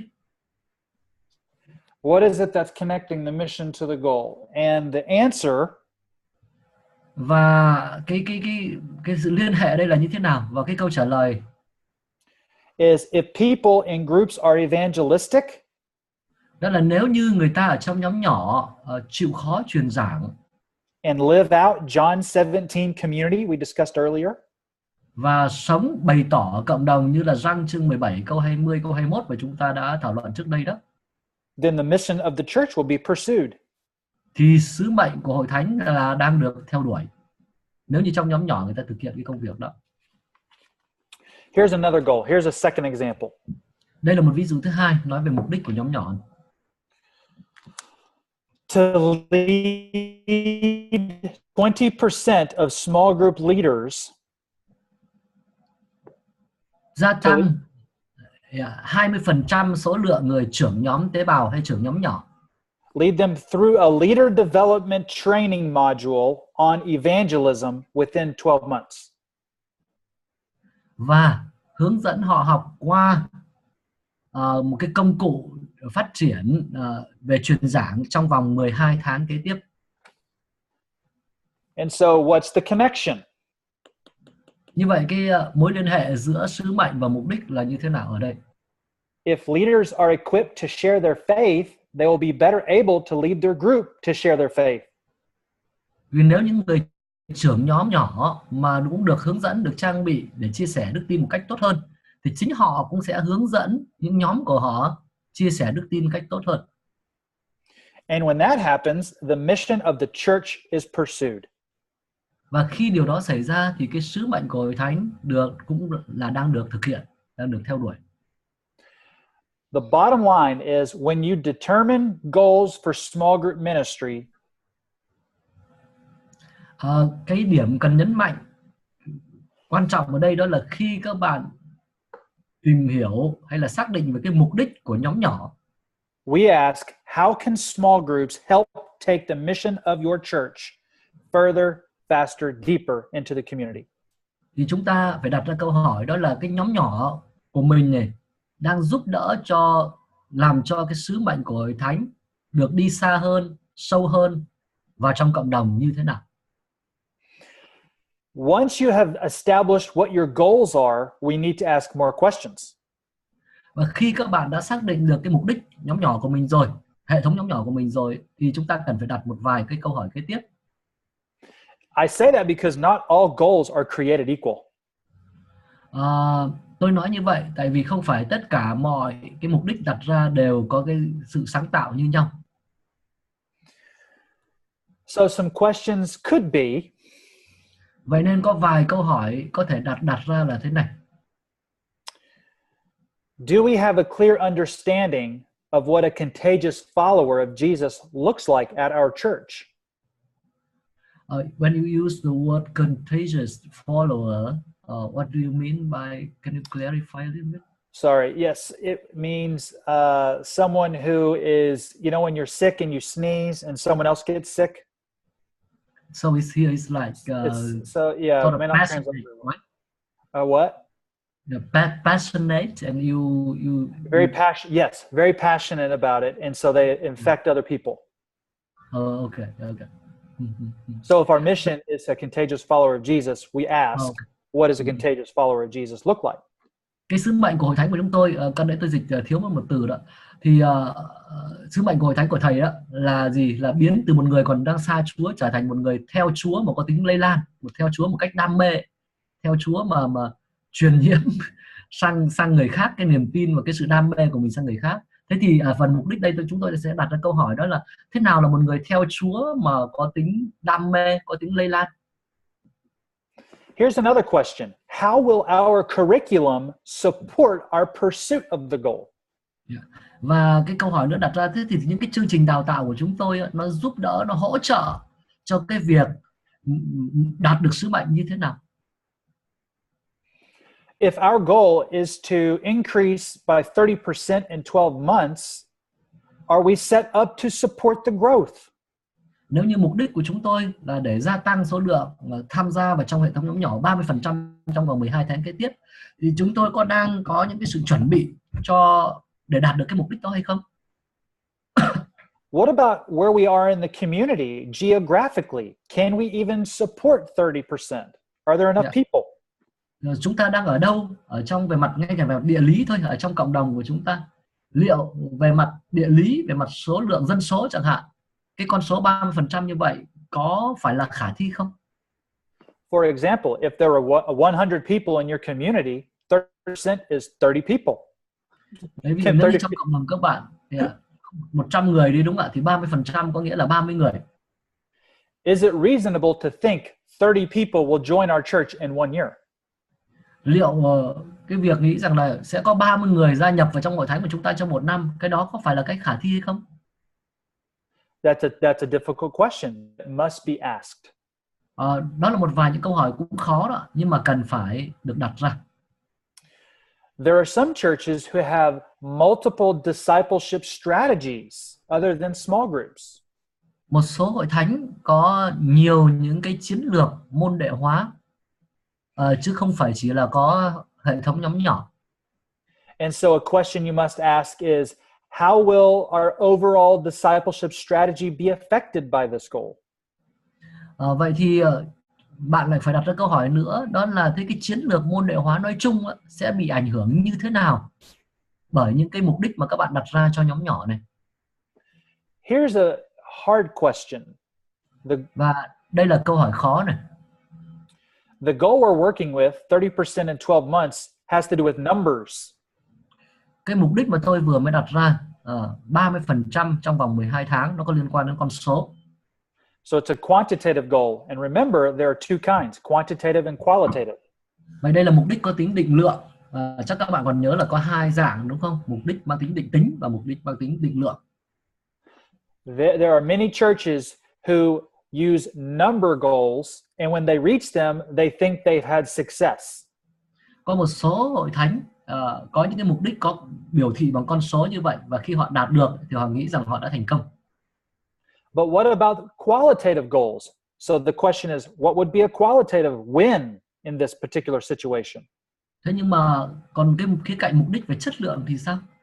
Và khi nào thì cái mục đích về chất lượng đó được coi là đạt được? So one of my roles at my job now is I'm a manager of all of our small groups, all small group pastors. Một trong những vai trò của tôi hay là công việc của tôi bây giờ, tôi chính là mục sư nhóm nhỏ hay là cái người điều hành toàn bộ hệ thống nhóm nhỏ trong hội thánh của chúng tôi. And they will bring me goals that they have for the year. Và you mean the leaders of small groups? Yes. Right? No.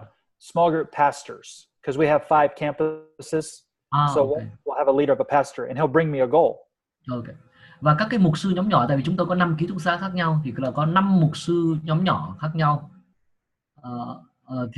Họ mang đến trình bày với tôi về mục đích cho hệ thống nhóm nhỏ của họ. And I will ask him these types of questions. I will ask him if he's thought it through.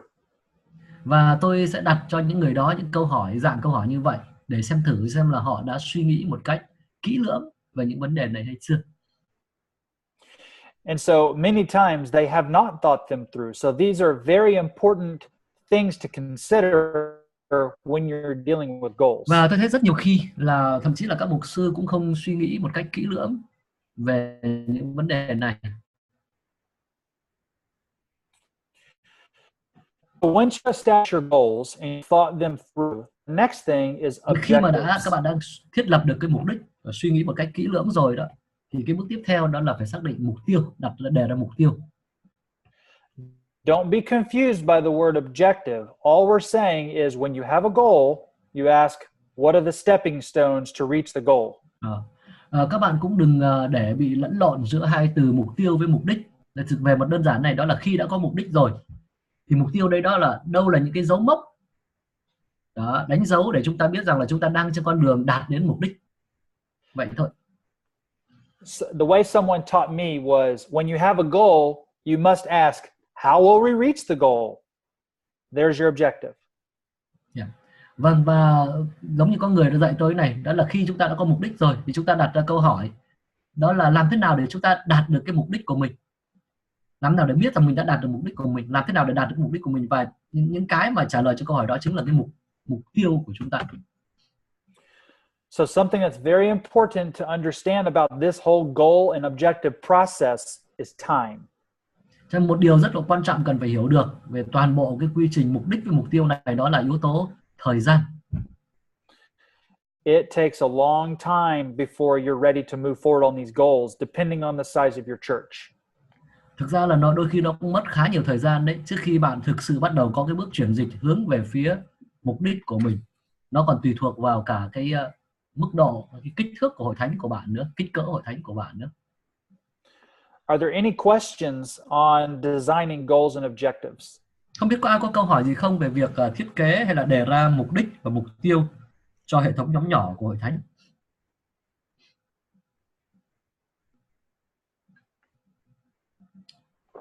Và có câu hỏi gì đó không ạ? Xin mời các sinh viên.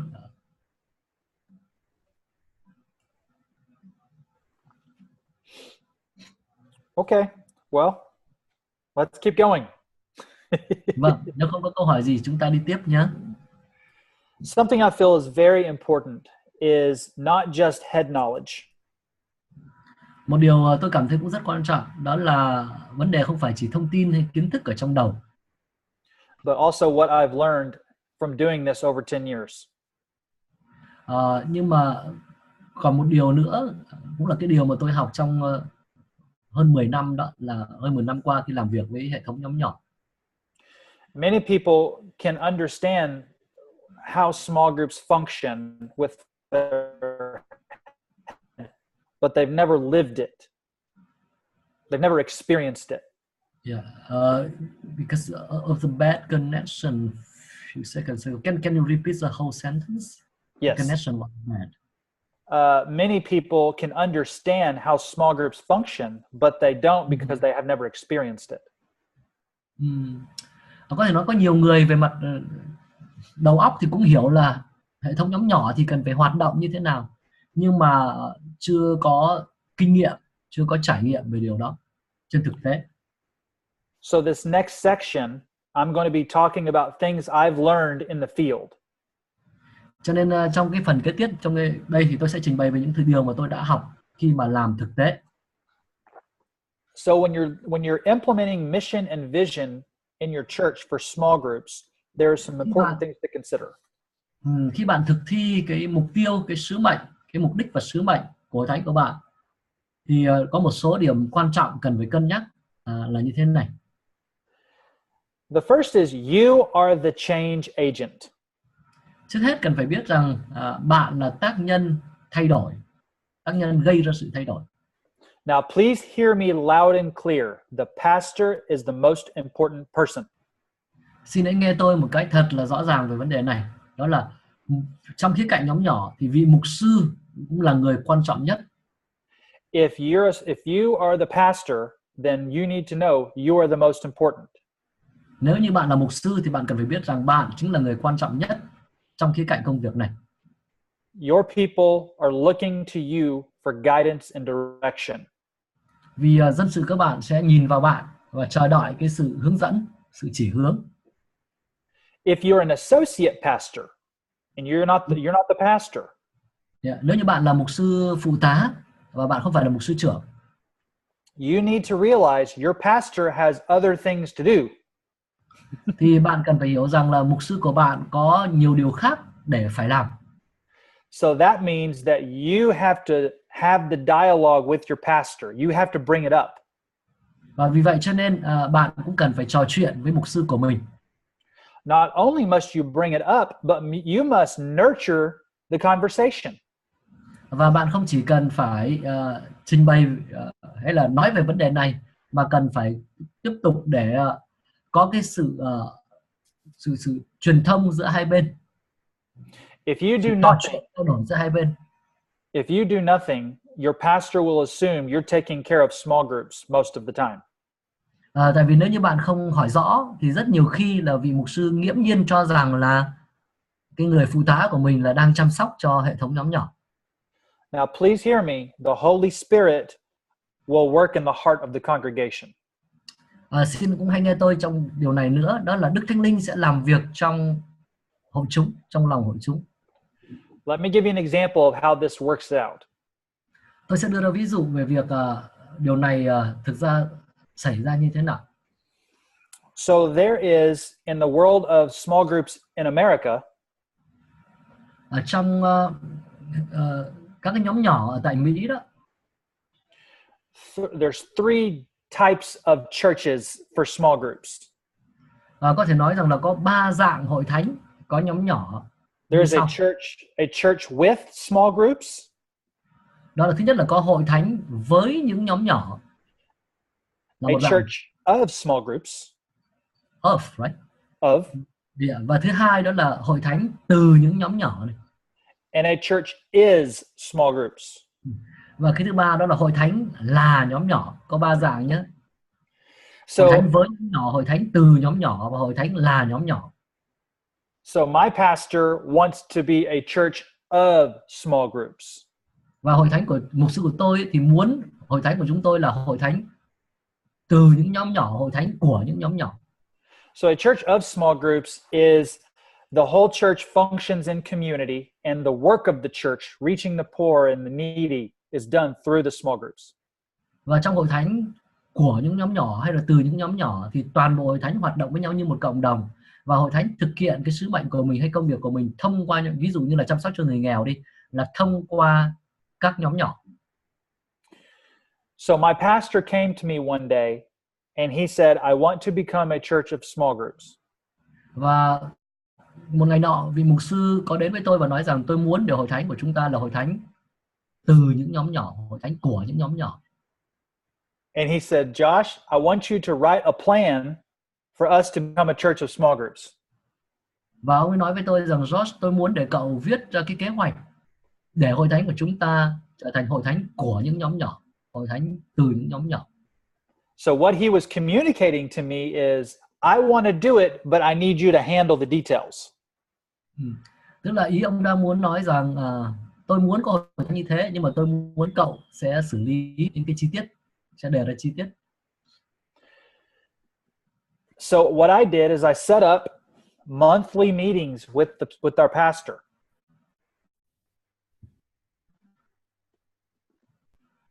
You there?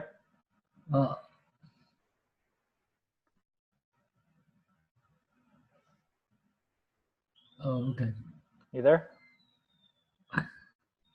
Because It's bad connection a few minutes ago. Yeah. Okay, now can you repeat the last sentence? Yes. So I set up a monthly meeting with our pastor. Vâng, và tôi đã sắp xếp nhiều cuộc gặp với mục sư của mình. He loves to talk about it from the stage, but the details, the goals and objectives, he left to me. Ông ấy muốn nói về nhóm nhỏ đó từ bục giảng, nhưng mà cái chi tiết, như chẳng hạn như là mục đích với mục tiêu, thì ông muốn là tôi sẽ làm điều đó. Here's another one. Và đây là một ví dụ khác. You should expect disagreement, but work towards support. Bạn cần phải chờ đợi, cần phải lường trước là sẽ có những cái sự bất đồng với nhau, nhưng mà cần phải làm việc để hướng tới sự việc hỗ trợ nhau. I'm going to talk about pastors and then church leaders, small group leaders. Tôi sẽ nói về mục sư và rồi tôi sẽ nói về những người trưởng nhóm nhỏ, trưởng nhóm tế bào. Pastors have strong ideas of where they want to go. Nói chung thì các mục sư đều có những ý tưởng rất rõ về việc họ muốn đi đâu. And we, as associate pastors, must humble ourselves. Và chúng ta hay là những người mà mục sư phụ tá đấy, cần hạ mình. The pastor is the leader of the church, not me. Biết rằng mục sư là lãnh đạo của hội thánh, không phải là tôi. If you don't humble yourself, most likely your pastor will not work with you very well. Vì nếu bạn không hạ mình thì có lẽ là vị mục sư của bạn sẽ không làm việc được tốt với bạn nữa. One thing that is helpful is for you to learn your pastor's love language. Có lẽ một trong điều rất hữu ích cho bạn đó là tìm hiểu xem cái ngôn ngữ tình yêu của vị mục sư của bạn là gì. Does your pastor like encouraging words, pats on the backs? Có những vị mục sư thích cái lời khích lệ, sự vỗ lưng. When you're dealing with leaders, it's very important that you expect disagreement because they will disagree. Còn khi làm việc với những người trưởng nhóm nhỏ thì các bạn cũng hãy chờ đợi là sẽ có những sự không đồng ý, có những sự bất đồng với nhau. Many times the disagreement is because they're very passionate about small groups and they have their own ideas. Và rất nhiều khi cái sự bất đồng đó là bởi vì họ đang rất là nhiệt huyết với nhóm nhỏ của họ, và vì vậy cho nên họ đang có rất nhiều ý tưởng. Here's something I learned the hard way, meaning I messed up a lot. Đây là cái điều mà tôi đã học được một cách khó khăn này. Ý tôi nói là tôi cũng đã phạm rất nhiều sai lầm trong việc này. I was asking our small group leader team how we can go and reach the community the best. Tôi có đặt câu hỏi cho cái đội trưởng nhóm nhỏ của chúng tôi, đó là chúng ta có thể đi ra và chinh phục cộng đồng chúng ta cách nào là nhất. I wanted to reach the community quicker because that's what our pastor wanted. Tôi muốn chinh phục được cộng đồng một cách nhanh chóng hơn, tại vì đó là điều mà vị mục sư muốn. But some of our small group leaders wanted to go slow. Nhưng một số người trưởng nhóm nhỏ của chúng tôi thì lại muốn đi chậm thôi. And as the small group pastor, you have to work towards agreement and support of the pastor. Và giống như là người phụ trách cái hệ thống nhóm nhỏ này thì bạn cần phải làm việc để hướng tới sự đồng thuận và hỗ trợ cho mục sư. Sometimes those conversations don't go very well, but you have to have them. Và đôi khi cái công việc này nó không phải là dễ dàng. Here's another one. Đây là một ví dụ nữa. Find a handful of people who are excited and passionate for community. Hãy tìm một số những con người mà rất hào hứng, rất đam mê, rất nhiệt huyết với cộng đồng. You want to find those people and invite them to become a part of something bigger than themselves. Bạn muốn tìm những con người đó và mời họ dự phần vào một cái gì đó lớn hơn bản thân họ. So there is a story out there of a pastor recruiting someone to come onto his small group team as a leader. Và có câu chuyện kể về vị mục sư đang tìm người để làm trưởng nhóm nhỏ. He wanted him to not just be a leader, but to come on their church staff and help give leadership to all small groups. Thì không phải chỉ là trưởng cùng nhỏ mà nhân sự của hội thánh và là người chịu trách nhiệm trên tất cả những người trưởng nhóm nhỏ trong hội thánh. This person was a very successful lawyer in Chicago. Và cái người được tuyển mộ ở đây một luật sư rất là thành công ở tại Chicago. So the pastor talked with him and encouraged him and then asked him this one question that changed his mind. Và mục sư đã trò chuyện với người đó, đặt cho anh ta một câu hỏi khiến cho anh ta thay đổi suy nghĩ. Do you want to keep helping people with their legal troubles? Có phải anh muốn tiếp tục giúp đỡ người khác khi người ta gặp những cái rắc rối về mặt pháp luật? Or do you want to come and help change the world one life at a time? Hay là anh sẽ muốn để giúp người ta thay đổi thế giới qua việc thay đổi từng người một? You want to build the DNA into these people. What I mean by that is you want to build the mission and vision into your people. Bạn muốn xây dựng cái được gọi là ADN, cái bộ gen vào trong những con người này. Ý tôi muốn nói là bạn muốn thiết lập cái sứ mệnh và cái mục đích của hội thánh vào trong những con người và trong những trưởng nhóm nhỏ này. So much so, like, I'm trying to think. You want them so excited that they would be people who would go up on the top of a hill and wave a flag for community. That kind of excitement. Hào hứng đến mức là có thể trở thành những người giống như sẵn sàng dương cờ trên ngọn đồi vẫy cho cả cộng đồng.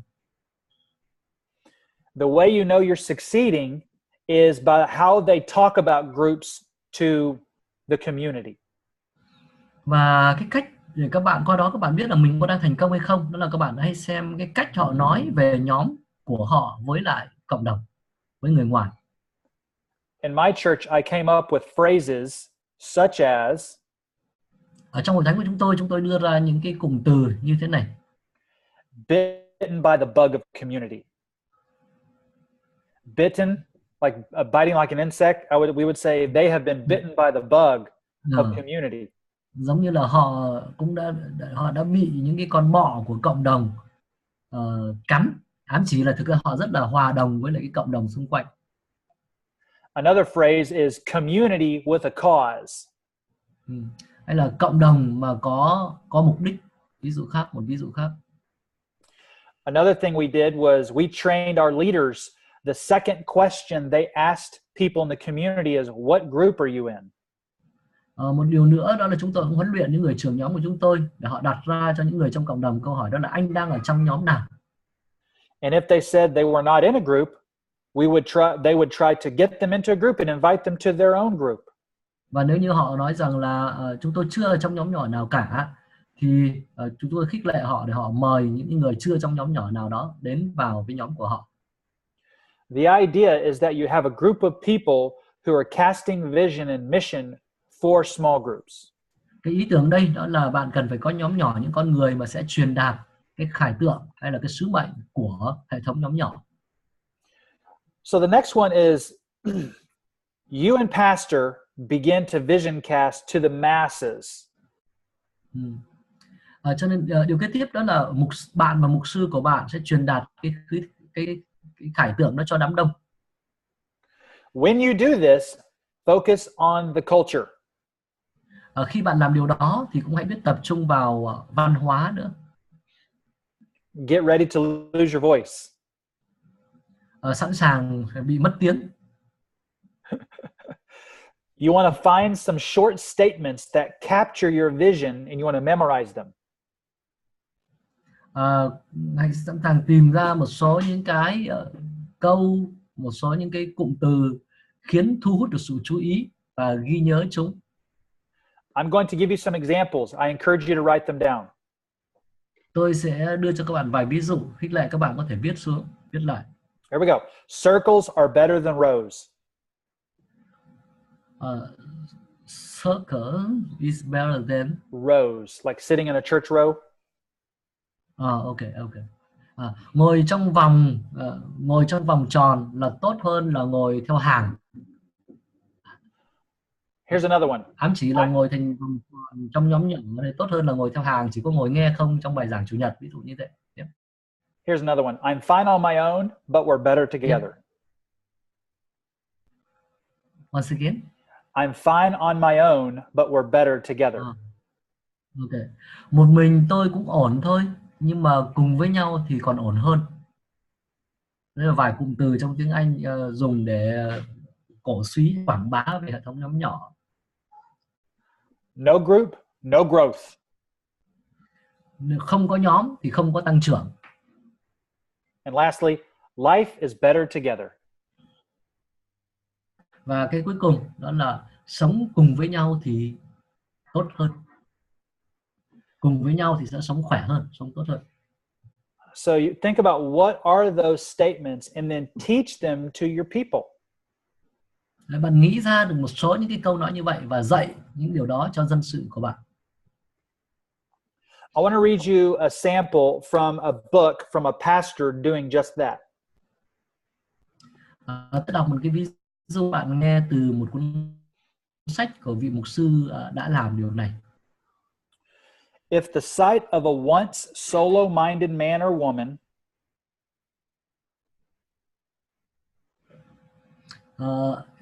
kích thước tâm trí của một người đơn lẻ, dù là nam hay là nữ, who never shared a feeling or disclosed a secret to anybody, chưa bao giờ chia sẻ cảm xúc hoặc là tiết lộ bí mật với bất kỳ ai, is now sitting in a circle of caring brothers and sisters, nhưng bây giờ được ngồi trong một vòng tròn của những anh chị em quan tâm, freely giving and receiving love. Tự do để cho và nhận tình yêu. If that stirs something deep within you, nếu như cái hình ảnh đó nó khuấy động lên một cái điều gì đó sâu xa bên trong bạn, then you ought to give what's left of the rest of your life thì bạn sẽ nhận được cái mà bạn còn bị thiếu. To the small groups revolution that God is orchestrating in His church worldwide. Trong đời sống của bạn, thông qua cái hệ thống, thông qua những nhóm nhỏ mà Đức Chúa Trời điều phối, hướng dẫn trong hội chúng của bạn. If the thought of moving a freshly redeemed but clueless brand new Christian nếu như cái suy nghĩ về việc một cái người vừa được chuộc, người mới vừa được chuộc, into an established group of mature believers, bây giờ được đưa vào trong những nhóm và trở thành một tín đồ trưởng thành, and they are going to love that person and push his roots down deep into the soil of faith, sẽ được yêu, người đó được yêu trong nhóm ấy, rồi khiến cho người đó châm rễ vững bền trong đức tin. if that thought floods you with energy and passion, Nếu như cái suy nghĩ về cái điều đó khiến cho bạn dường như cảm thấy được thêm sinh lực, then you ought to rearrange your life and join the rest of us. thì bạn cũng hãy tái cơ cấu cái cuộc sống của mình và kết nối.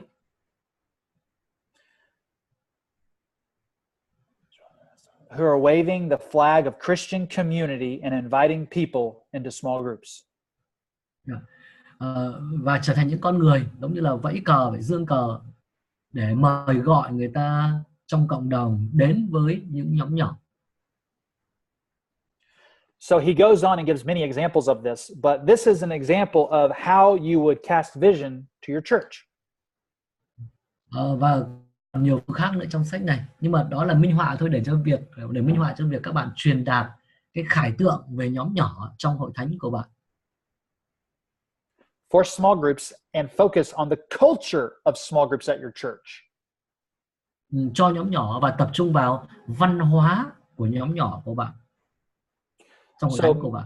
So mission and vision is very important, but goals and objectives keep away from masses. Nhưng mà đó cho nên nhắc lại là sứ mệnh và khải tượng rất quan trọng, nhưng mà cái mục đích và mục tiêu cũng là cái mà giúp cho chúng ta đi đúng đường. You want the people in your church, in your small groups, focused on your vision, not your goals and objectives. Các bạn muốn các thành viên trong các nhóm nhỏ các bạn tập trung vào khải tượng, chứ không phải chỉ là mục đích và mục tiêu. Goals and objectives are for church leaders, not group members. Mục đích và mục tiêu là dành cho những người lãnh đạo của hội thánh, dành cho các trưởng nhóm, dành cho những người lãnh đạo của hội thánh, chứ không phải là dành cho các thành viên. Here's another one. Đây là một ví dụ khác này. In all circumstances, ask yourself, how can I reinforce the mission and vision of groups? Trong mọi hoàn cảnh cũng hãy tự đặt câu hỏi, làm sao để tôi củng cố cái sứ mệnh và cái khải tượng của hội thánh. So most group issues that arise do so out of the lack of vision and mission.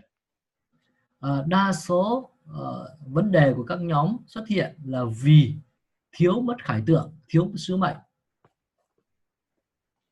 So this is a picture of the group life cycle. Đây là hình ảnh về cái vòng đời của một nhóm.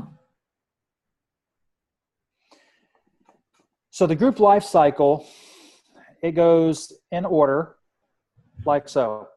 Vòng đời của một nhóm trải qua theo cái trình tự như sau. Forming, storming, hình thành này, norming, forming, storming, norming, hình thành này, sau đó là đến hay là forming trong tiếng Anh, hay là storming, hay là làm quen với nhau đó. Tiếp theo đó là norming, có nghĩa là trở nên bình thường này. And last two are performing and reforming. Và cái cuối cùng nữa đó là thực hoạt động này, reforming, performing này, và cái cuối cùng đó là reforming, có nghĩa là tái cơ cấu. Let me explain. Tôi xin giải thích thế này. So you have groups form and they ask themselves questions. Đầu tiên là được tạo thành nhóm hình thành, và họ đặt cho mình câu hỏi thế này. Who is this person? Why are they in my group? Người này là ai? Vì sao họ lại ở trong nhóm của tôi? Can I trust this person? Tôi có thể tin cậy người này không? Does this person really care about me? Người này có thực sự quan tâm đến tôi không? And the longer you're in the group, the more questions get answered. Và càng ở lâu trong nhóm thì càng nhiều câu hỏi được trả lời. But as the group progresses, you start to have conflict. Nhưng khi mà nhóm bắt đầu phát triển rồi thì bắt đầu sẽ có xung đột trong nhóm. We call that storming. Tôi gọi giai đoạn thứ hai đó là storming, hay là bão tố hay xung đột. And the conflict could be anything. Và xung đột thì có thể có rất nhiều dạng. He offended me, he insulted me. anh này nói anh này khiến tôi bực bội, anh này coi thường tôi. I don't like the food they bring. It doesn't taste good. Anything. Tôi không thích cái đồ ăn mà họ mang đến. Then if they can move through that, they get to norming. Và nếu như họ có thể trải qua được cái giai đoạn xung đột đó thì họ sẽ đến cái giai đoạn là bình thường hóa. Things settle down. Mọi thứ bây giờ bắt đầu trở nên ổn định. And then they keep moving to performing. Và nếu mà họ đi tiếp thì họ sẽ đến giai đoạn là thực sự là thực hiện hay là hoạt động. And they realize why they got together in the first place. Và họ nhận ra là vì sao mà họ lại tập trung đến với nhau. And then as they perform, at some point they multiply into another cell or a small group. Và khi họ hoạt động như vậy rồi, cùng với nhau rồi, cùng làm việc với nhau rồi, thì sẽ đến lúc mà họ sẽ nhân đôi hay là chia đôi để tạo thành hai nhóm tế bào mới hay là hai nhóm nhỏ mới, hay là tái cơ cấu. And they reform. Và họ được tái cơ cấu. So when small groups have issues, cho nên khi các nhóm nhỏ, khi có những vấn đề trong các nhóm nhỏ, and you look at the group life cycle, this và bạn thing, nhìn vào vòng đời của nhóm nhỏ, của một nhóm nhỏ, là cái tôi vừa. As a pastor, you start asking questions as to what's wrong. Là mục sư, bạn đặt câu hỏi là có điều gì không ổn. It's usually selfishness of the flesh versus sacrifice in the spirit. Thông thường thì đó là tính ích kỷ hay tính xác thịt, ngược lại với lại tinh thần vị kỷ và bước theo thánh linh. Which is a vision issue. Và thực chất đây chính là vấn đề có liên quan đến khải tượng. So how can you reinforce the vision in this situation? Nhưng làm thế nào để bạn củng cố khải tượng trong tình huống này? And that's the work of a small group pastor. Và đó là công việc của vị mục sư nhóm nhỏ. Here's another one. Đây là một ví dụ khác. Cast vision in all ways all the time. Hãy luôn luôn truyền đạt khải tượng. So I don't know what your context is, but in my context, we use a lot of different ideas. Không biết là bối cảnh, hoàn cảnh của các bạn như thế nào, nhưng mà ở chỗ chúng tôi sử dụng rất nhiều những ý tưởng khác nhau. With the internet, there are a lot of resources available. Cùng với internet thì bây giờ chúng ta có rất nhiều nguồn tài liệu. There's social media, there's blogs, there's articles, videos. Có những phương tiện truyền thông, có blog, có video, rất nhiều. So whatever you can find that will help cast vision for your group leaders, use it. Cho nên dù các bạn tìm thấy bất kỳ cái điều gì có thể giúp truyền đạt khải tượng cho những người trưởng nhóm nhỏ, các bạn hãy sử dụng điều đó. Okay, let's move on to the goals and objectives and what I've learned. Vâng, còn cái phần mục đích và mục tiêu, bây giờ chúng ta sẽ chuyển sang điều đó và nói về và tôi muốn chia sẻ một số điều tôi học được về cái cạnh này. Before we move, are there any questions on the mission and vision section? Nhưng mà trước khi chúng ta đi tiếp thì không biết có câu hỏi nào không ạ về cái phần khải tượng và sứ mệnh.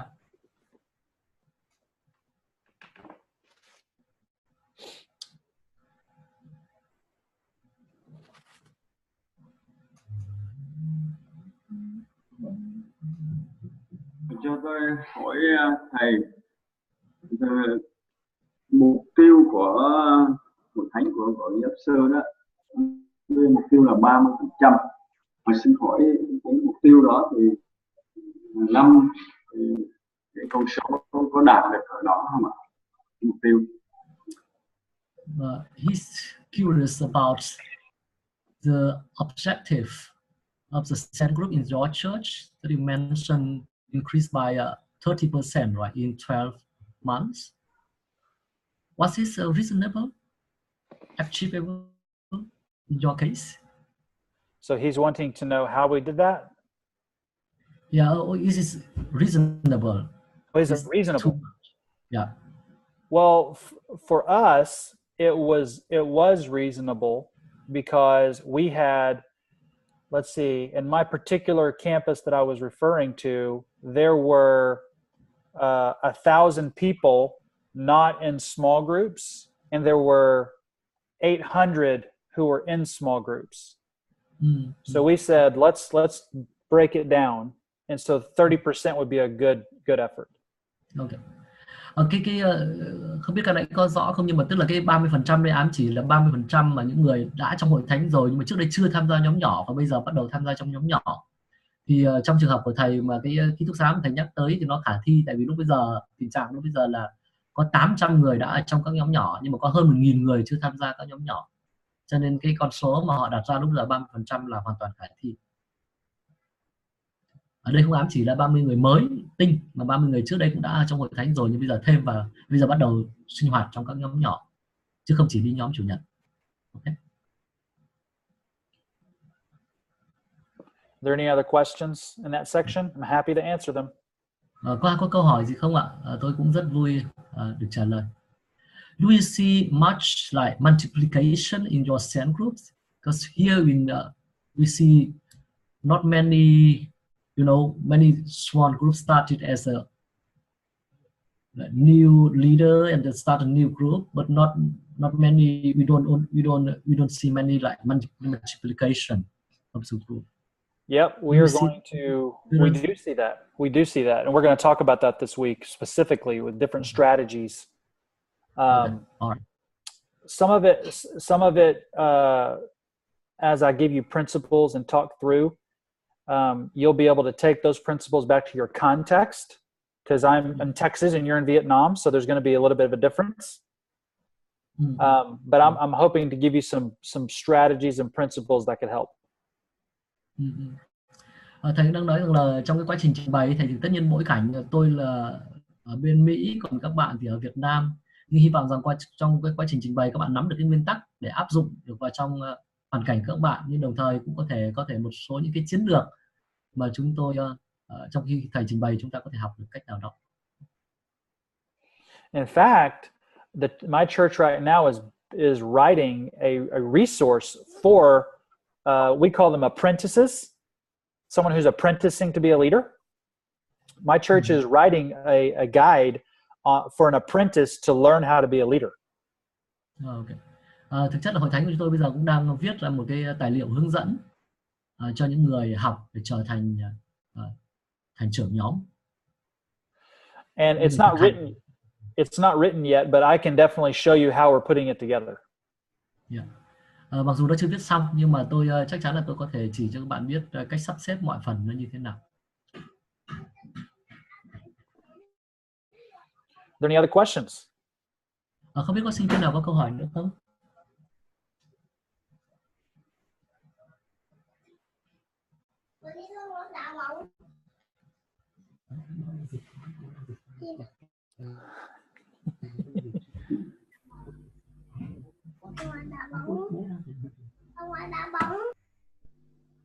Dạ, mục sư Hưng ơi. Yes.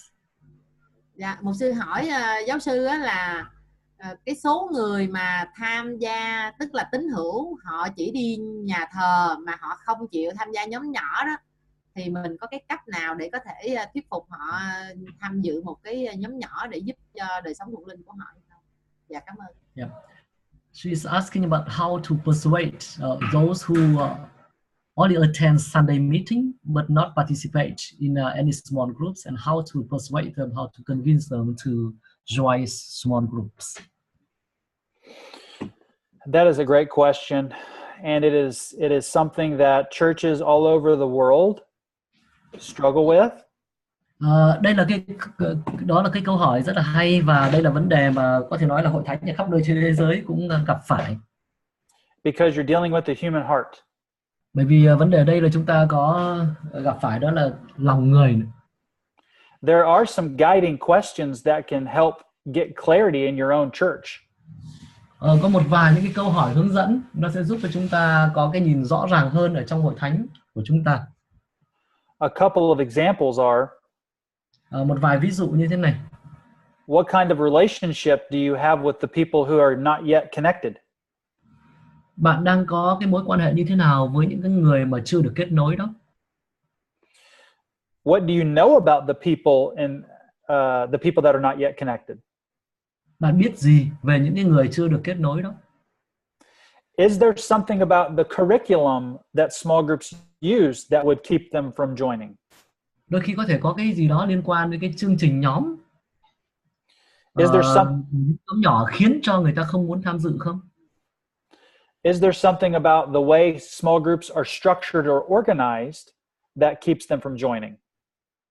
Hoặc là có thể có những cái gì đó vấn đề liên quan đến tổ chức hoặc là cơ cấu của nhóm nhỏ khiến cho người ta không muốn kết nối không? Is there something about how your pastor talks about small groups that keeps them from joining? Hoặc có thể có cái gì đó trong cái cách nói của mục sư hoặc của bạn về nhóm nhỏ khiến cho người ta không muốn tham dự nhóm nhỏ không? And then lastly, are there stories or previous experiences that have scared them away from a small group? Và câu hỏi cuối nữa đó là có thể có những cái chuyện trong quá khứ, những cái kinh nghiệm trong quá khứ với nhóm nhỏ khiến cho những người đó bây giờ không muốn tham gia nhóm nhỏ nữa hay không? There is a principle out there. You should write this down. Có một cái nguyên tắc thế này và có lẽ các bạn có thể viết lại. What you're doing is getting the results you're getting. Cái điều bạn đang làm sẽ xác định cái kết quả bạn nhận được. If you want different results, change what you're doing. Cho nên nếu như bạn muốn có một cái kết quả khác thì bạn cần phải thay đổi cái điều mình đang làm. Does that answer your question? Không biết cái đó có trả lời cho câu hỏi của chị không?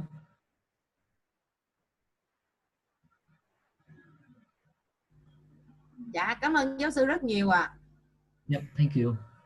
Dạ, nhưng mà cái trường hợp ngược lại á, là một người thì thích tham gia nhóm nhỏ vì được gây dựng nhưng họ không chịu sinh hoạt với hội thánh vì họ nói chán, thì như thế nào? We also have like sort of opposite scenario. There's one enjoy small groups but doesn't like Sunday meeting because it sees it's boring. It's more boring than small groups. Oh So, no. what should we do in this situation? Well, there is another one out there. It seems pretty obvious, but is there a spiritual barrier with this person? So we should Vâng, pray. và có vẻ cũng có thể có những cái rào cản thuộc linh thế nào đó với những người có một số trường hợp như vậy và chúng ta cần phải cầu nguyện. So I call that a gospel gap. Tôi gọi đó là cái khoảng cách phúc âm. Reason is because if they understood their life in the gospel, then nếu như người đó hiểu được cái cuộc sống của mình trong phúc âm, then being with God's people, the bride of Christ, would be the only place they want to be. Thì cái việc mà được ở với dân của Chúa hay là nàng dâu của Đấng Christ đó là nơi duy nhất mà họ rất muốn ở cùng.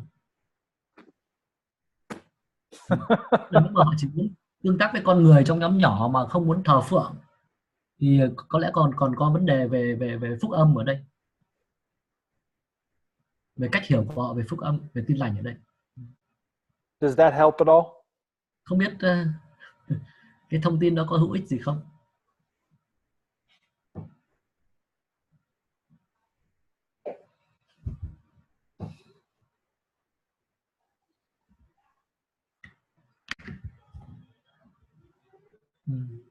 Okay, are we ready to move on? Or do we need another break? Yeah, I think we need another break. Okay. Time. Dạ, cảm ơn giáo sư rất nhiều ạ. Thank you. Yeah, thank you. On goals and objectives, things that I've learned over the years. Trong cái tiết này thì tôi sẽ trình bày về phần mục đích và mục tiêu, một số những điều mà tôi đã học được qua những cái năm thực tế là một nhóm nhỏ. The first thing is if you're not the most strategic thinker, admit it. Điều trước tiên đó là nếu như bạn không phải là một cái người giỏi về tư duy chiến lược thì bạn cũng hãy nhìn nhận điều đó. And then surround yourself with people who are. Và biết tập trung bên cạnh mình những cái người mà có khả năng tư duy chiến lược. While you will ultimately make the final decision, having wise counsel, as the Bible teaches, is very imperative. Mặc dù về mặt trách nhiệm có thể bạn vẫn là cái người mà ra quyết định cuối cùng, nhưng mà cái việc có được những cái người tư vấn tốt là điều khôn ngoan, cũng là điều Kinh Thánh khích lệ chúng ta. So years ago, I was at a church and I was starting small groups. Cách đây nhiều năm tôi có một hội thánh và tôi bắt đầu mở một nhóm nhỏ. And the pastor wanted me to put together a proposal. Và vị mục sư muốn tôi soạn ra một cái đề xuất. And I wanted to do a good job, so I wrote it as best I knew how. Và tôi muốn làm việc thật tốt, cho nên là tôi cũng cố gắng viết tốt nhất trong cái khả năng hiểu biết của mình. But I knew there were people out there very much smarter than me. Nhưng mà tôi biết rằng có nhiều người còn giỏi hơn tôi nhiều. One of those people was named Derek. Và một trong những người như vậy là cậu Derek. He was a lawyer. Anh ta là luật sư. And so I had him read my proposal like a lawyer would. Và tôi nhờ anh ấy đọc cái đề xuất của tôi mà tôi đã soạn ra trong cái cách nhìn của một vị luật sư. So he read the proposal and we had lunch to talk about his notes. Và anh ta đã đọc cái đề xuất của tôi, soạn thảo của tôi đó, và chúng tôi ăn trưa với nhau và có cả một bữa trưa như vậy để đưa ra những nhận xét. We sat at a restaurant for 3 hours talking about all of the notes he had for my proposal. Và chúng tôi ngồi trong nhà hàng 3 tiếng liền để nói về tất cả những cái ghi chú mà anh ấy đã viết ra khi đọc cái soạn thảo của tôi. And the notes he gave me made my proposal better. Và có thể nói là những cái ghi chú mà anh ấy đã đưa ra giúp cho cái đề xuất soạn thảo của tôi trở nên tốt hơn nhiều, chất lượng hơn nhiều. And the benefit of that was not only a good proposal, but I learned something. Và lợi ích của cái điều đó không phải chỉ là có một cái soạn thảo đề xuất tốt, mà tôi còn học được một điều nữa. So because I was humble enough to admit I needed help, in the end, I had a great proposal. Học được nhiều điều nữa.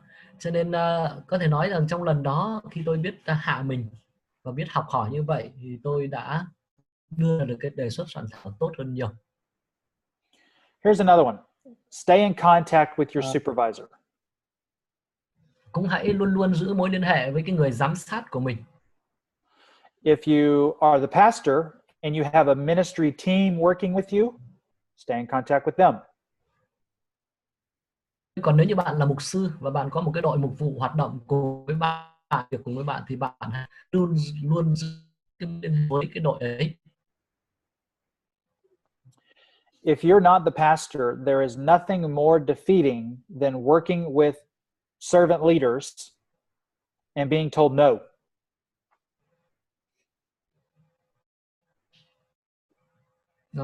Once again. So if you're not the pastor, then there's nothing more defeating than working hard on your goals and objectives and then being told no. Okay. Nếu như bạn không phải là mục sư và có lẽ không có cái gì tệ hại bằng việc bạn đã cố gắng để đưa ra một cái dự án, một cái soạn thảo nào đó và sau đó nhận được cái câu trả lời của cấp trên duyệt và nói rằng không. So when I was putting together my proposal and I met with my pastor once a month. Và vậy cho nên khi mà tôi soạn thảo cái đề xuất ấy, thì tôi cũng thường xuyên gặp cái vị mục sư lãnh đạo của tôi, cứ mỗi tháng gặp một lần. So để trong cái quá trình soạn thảo là đã được đóng góp ý kiến rồi, để không phải là soạn thảo xong rồi sau đó bị khước từ. Here's another one. Dream big but realistic. Điều nữa, lời khuyên nữa đó là hãy ước mơ lớn nhưng mà thực tế. Sometimes we want to dream big, but we never ask tough questions that would tell us we're dreaming too big. Đôi khi chúng ta muốn ước mơ lớn nhưng mà không chịu đặt ra một số những cái câu hỏi khó, là những câu hỏi có thể giúp cho chúng ta xác định là mình có đang hão huyền hay không. So I'll give you an example. Tôi lấy ví dụ. At the moment, my team of small group pastors, we're working through a project called Project 885. Có một lần tôi cùng với đội của chúng tôi làm một cái dự án nó có tên là AA5. By the year 2021, we want to have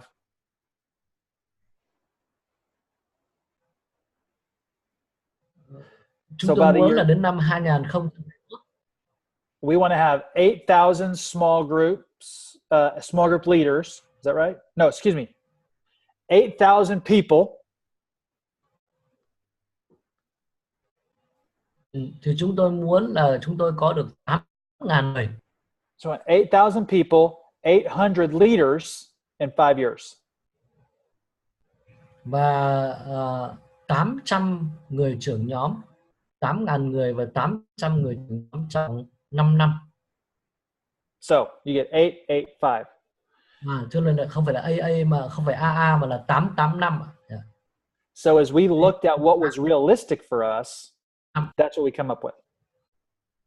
Và khi mà xem xét cái điều gì là thực tế đối với chúng tôi thì chúng tôi đưa ra cái con số đó 885. So just to give you an idea, in 2021 we need 800 leaders.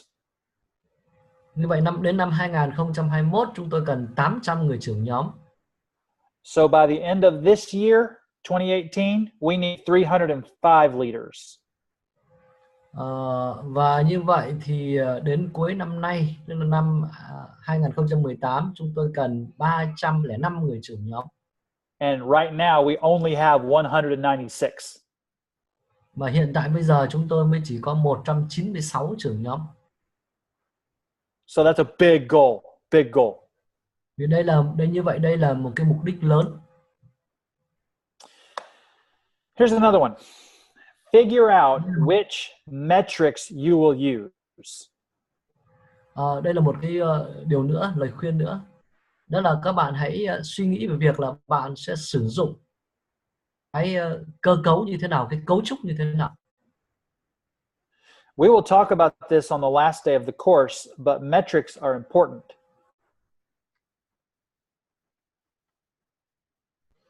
Chúng ta sẽ nói về cái điều này trong cái ngày học cuối cùng của môn này. Nhưng mà cái cấu trúc, cái kết cấu, cái cơ cấu cũng rất quan trọng. It makes no sense to plan to this degree and then not know if you were successful. Sẽ không có ý nghĩa gì nếu mà chúng ta lên một cái kế hoạch nhưng mà không được chắc chắn, không hề có một khái niệm gì về việc là mình có được không hay không. So let me give you some examples of some metrics that our church uses, and you'll kind of you'll kind of understand what I'm talking about. Một số cấu trúc mà chúng tôi sử dụng trong hội thánh chúng tôi như này, và hy vọng là qua cái ví dụ này các bạn rõ hơn là tôi đang muốn nói đến điều gì. We track the number of people in a group. Chúng tôi đã theo dõi hồ sơ của những người trong nhóm. We track the number of salvations that occur in our groups. Số lượng những cái người được cứu trong các nhóm nhỏ chúng tôi cũng có theo dõi. We track the number of missional activities, people going into the community and being Jesus. Cũng lưu lại hồ sơ về những cái hoạt động có tính truyền giảng, tức là ví dụ người ta đi ra cộng đồng và chia sẻ về Chúa Giêsu. We track the number of small group coaches. That is someone who encourages our leaders. Chúng tôi cũng lưu lại hồ sơ về số những người kèm cặp hay là người huấn luyện, người khích lệ cho những trưởng nhóm tế bào của chúng tôi. And we track the number of new groups. Và chúng tôi cũng lưu hồ sơ về số lượng nhóm mới.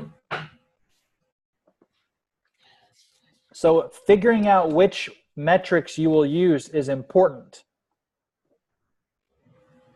Nghĩ về việc là bạn sẽ sử dụng cái thước đo như thế nào cũng là điều quan trọng.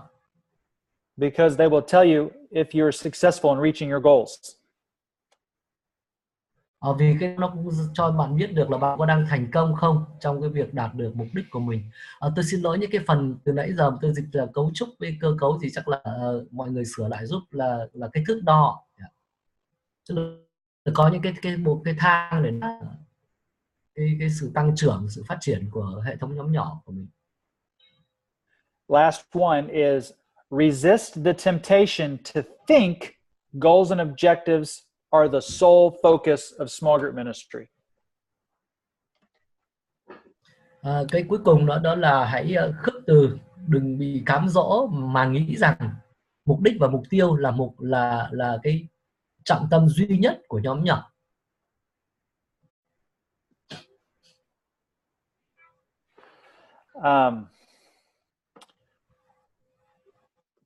When you think about the focus of small groups, many people can have many answers and ideas of what that might be. Khi nghĩ về trọng tâm của nhóm nhỏ thì nói chung là người ta có thể có rất là nhiều những ý tưởng khác nhau. Some churches would say that community connection is the focus. Một số hội thánh nói rằng tính cộng đồng hay là sự kết nối chính là trọng tâm của nhóm nhỏ. Other people, other churches might say that being missional and evangelism is the focus. Người khác thì lại nói rằng là để truyền giảng hay phi sứ mệnh đó là trọng tâm nhỏ. There are other churches and people out there who will say that content, studying God's word is the focus of small groups. Có người thì lại nói rằng cái nội dung sinh hoạt nhóm hay là việc học lời Chúa là trọng tâm của nhóm nhỏ. But if we go back to Matthew 28, we find the focus is making disciples. Nhưng nếu như ta quay trở lại với Matthew chương 28 thì chúng ta sẽ thấy rằng cái trọng tâm chính là môn đệ hóa. So growing in Christ likeness, this making disciples so that they can grow is the point. Trên tăng trưởng trong việc trở nên giống Đấng Christ hay là hóa cho Chúa cũng là cái điểm trọng tâm. So if you were to look at this little diagram here, this little picture, we got a boat and a destination. Cái bức tranh ở đây, cái con thuyền ở đây. So if the boat is a small group, nếu con thuyền ở đây là nhóm nhỏ, the wind that gives the boat the ability to move forward with your goals and objectives. Thì có thể ví những cái mục đích hay mục tiêu của các bạn nó giống như là gió giúp cho con thuyền có thể di chuyển. But the wind is not the point of being on the boat. Nhưng mà gió cũng không hẳn là cái trọng tâm. The direction of the boat is is the focus. And that's Christ-likeness. Cái hướng đi của con thuyền là điểm trọng tâm. Và cái mục đích ở đây chính là việc trở nên giống Đấng Christ. So I'm having the computer's freezing up a little bit. Did you get me? Did you hear me? It's all right. It's all right? Okay. Yeah, I can hear you. Okay. So the focus is the journey that the boat is on. Vâng, như vậy chúng ta cần phải chú ý vào cái hành trình mà con tàu này đang đi. As a church leader, small group leader, never lose sight that the focus is the journey. Là cái người lãnh đạo hội thánh hay là người trưởng nhóm thì không bao giờ được đánh mất cái hành trình trọng tâm này. Okay, I'd like to return to us discussing objectives. Tôi muốn quay trở lại một chút với cái cuộc thảo luận của chúng ta về mục đích, về tiêu. Sometimes people can get confused between goals and objectives, thinking they're the same thing.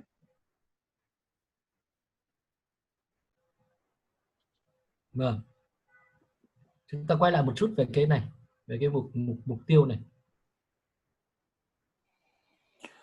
So let me ask you a question. Tôi xin phép đặt câu hỏi thế này. If we had a classroom full of students, nếu chúng ta có một cái lớp học đầy sinh viên, and I wanted the student on the back row to pass me their pencil,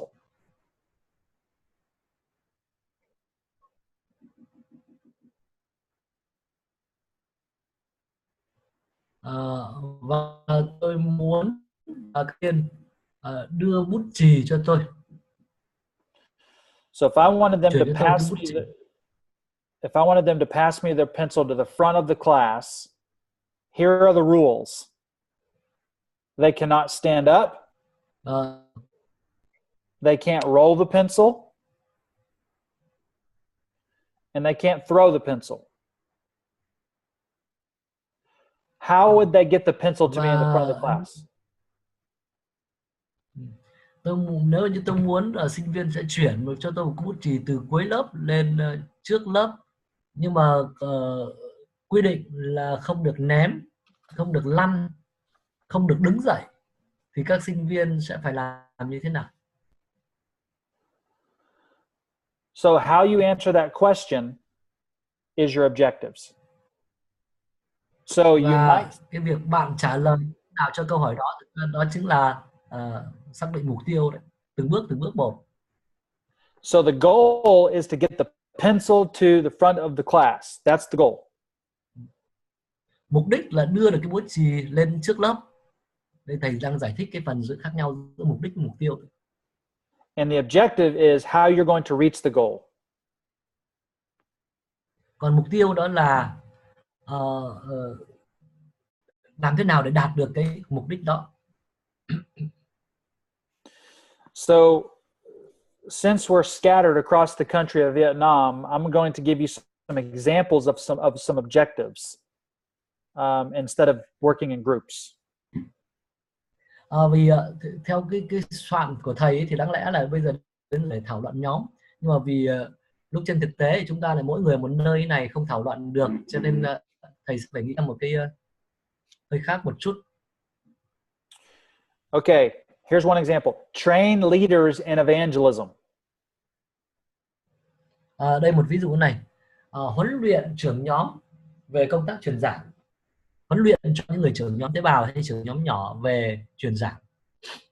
Here's another one. Teach group leaders how to invite people to their group.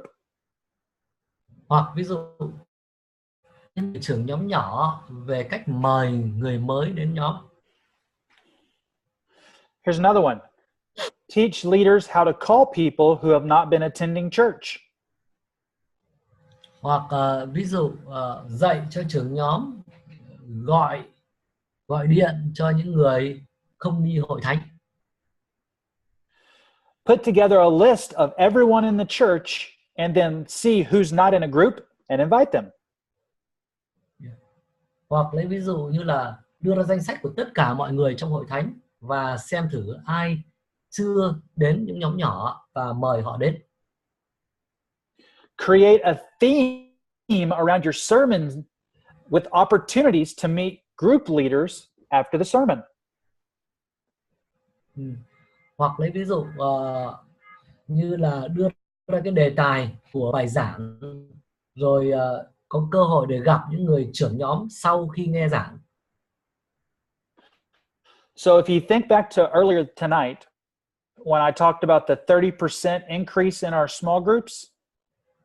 Cho nên nếu nghĩ lại cái hồi nhớ lại một chút về cái tiết đầu khi tôi nói về việc gia tăng 30% số lượng người tham gia vào nhóm nhỏ. Trong cái ví That dụ was the đó, goal. That was the goal, but all these objectives I just gave you as examples, those are some of the things we did. Thì 30% là mục đích, nhưng mà một số những điều mà chúng tôi thực sự đã làm mà tôi vừa nêu ra, đó là mục tiêu. Đó là một số những điều mà chúng tôi đã thực sự đã làm để đạt được cái mục đích. Now we're in a different context, but when I first got there in 2013,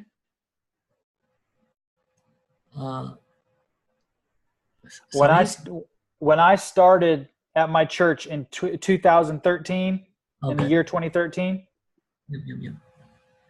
Cái hoàn cảnh của chúng ta khác nhau, nhưng khi tôi bắt đầu làm cái mục vụ nhóm nhỏ cho hội thánh, hiện tại giờ tôi đang làm đây vào năm 2013. We had 22% of our Sunday attendance in small groups. Thì cái tỷ lệ tham gia nhóm nhỏ trong hội thánh của chúng tôi lúc bây giờ là 22%. We're now up to 55%. Nhưng bây giờ thì cái tỷ lệ tham gia đã được nâng lên đến con số 55%. It's slow work. It's slow work. Đây là công việc, đây là một sự phát triển tương đối chậm. Công việc nó đòi hỏi tương đối nhiều thời gian. So are there any questions on any of the principles that I gave in this section? Không biết ai có câu hỏi gì không ạ? Về bất kỳ một cái phần nào mà tôi đã trình bày trong buổi sáng ngày hôm nay.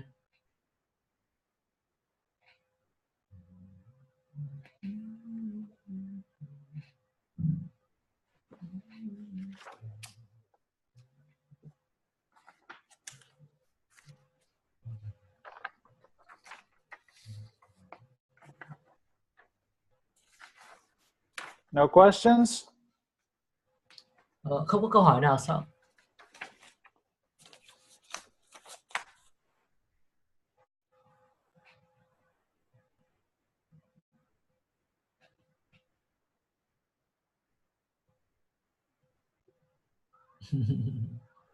Dạ, trong cái kế hoạch 885 của giáo sư đó, ví dụ trong cái phần thước đo, nếu mà mình theo dõi cái tiến trình mình thực hiện mà nó không đạt được như cái mà mình mong đợi á, thì có cái giải pháp nào để cho mình có thể đạt được cái mục tiêu mà mình đang nhắm đến hay không?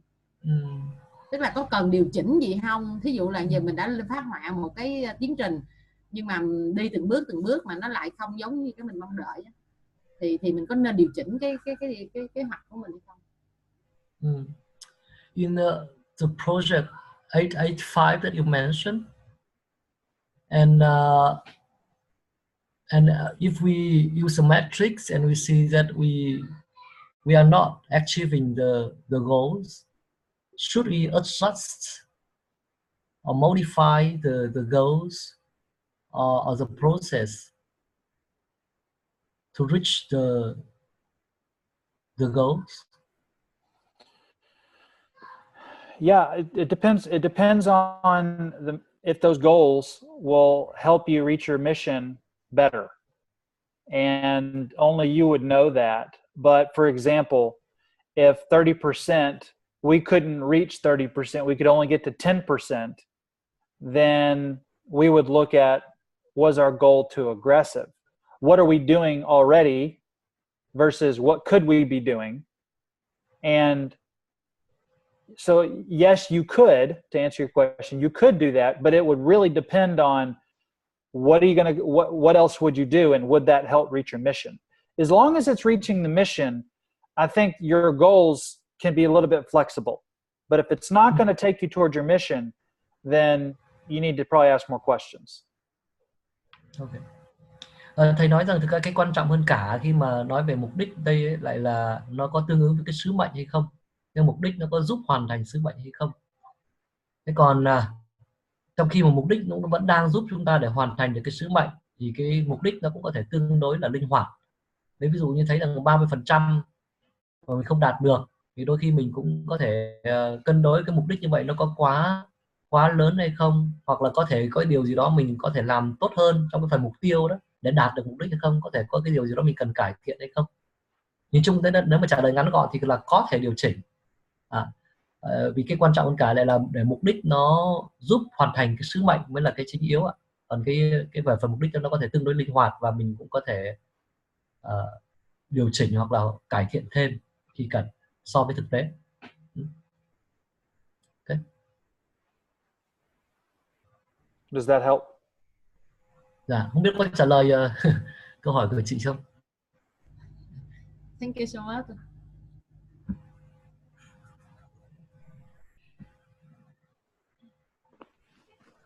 Okay, are there any questions on the homework for today? Có ai có câu hỏi gì về phần bài tập về nhà cho ngày hôm nay không? I think you can clarify to them the homework and the requirements of the curriculum. Yep. Because I'm not sure that if all of them are clear about that. Okay. Do you want to talk about all of this? You want me to talk about all of the assignments or the ones that they'll be graded on? Even on assignments and especially those who which will be graded. Yeah. Yep. Okay, so let's do the homework first. Okay, so the homework you can see for tonight. Bài tập về nhà nhé, bài tập về nhà của ngày hôm nay này. It says on the syllabus to complete the first set of case studies with a partner. Trong chương trình môn học của chúng ta có đề ra đó là hoàn thành một loạt những cái tình huống thứ nhất với lại một người bạn cùng học. But we're going to make an adjustment because if you don't have a partner because you're in a different city, then you can't do that. Nhưng mà có lẽ có điều chỉnh một chút, tại vì có một số những người là ở thành phố khác nhau riêng lẻ thì tất nhiên những trường hợp đó không thể có bạn cùng học để làm cùng cái bài này. So I believe that I sent you the case studies and I guess you've translated those and given them to them. Okay. Yeah.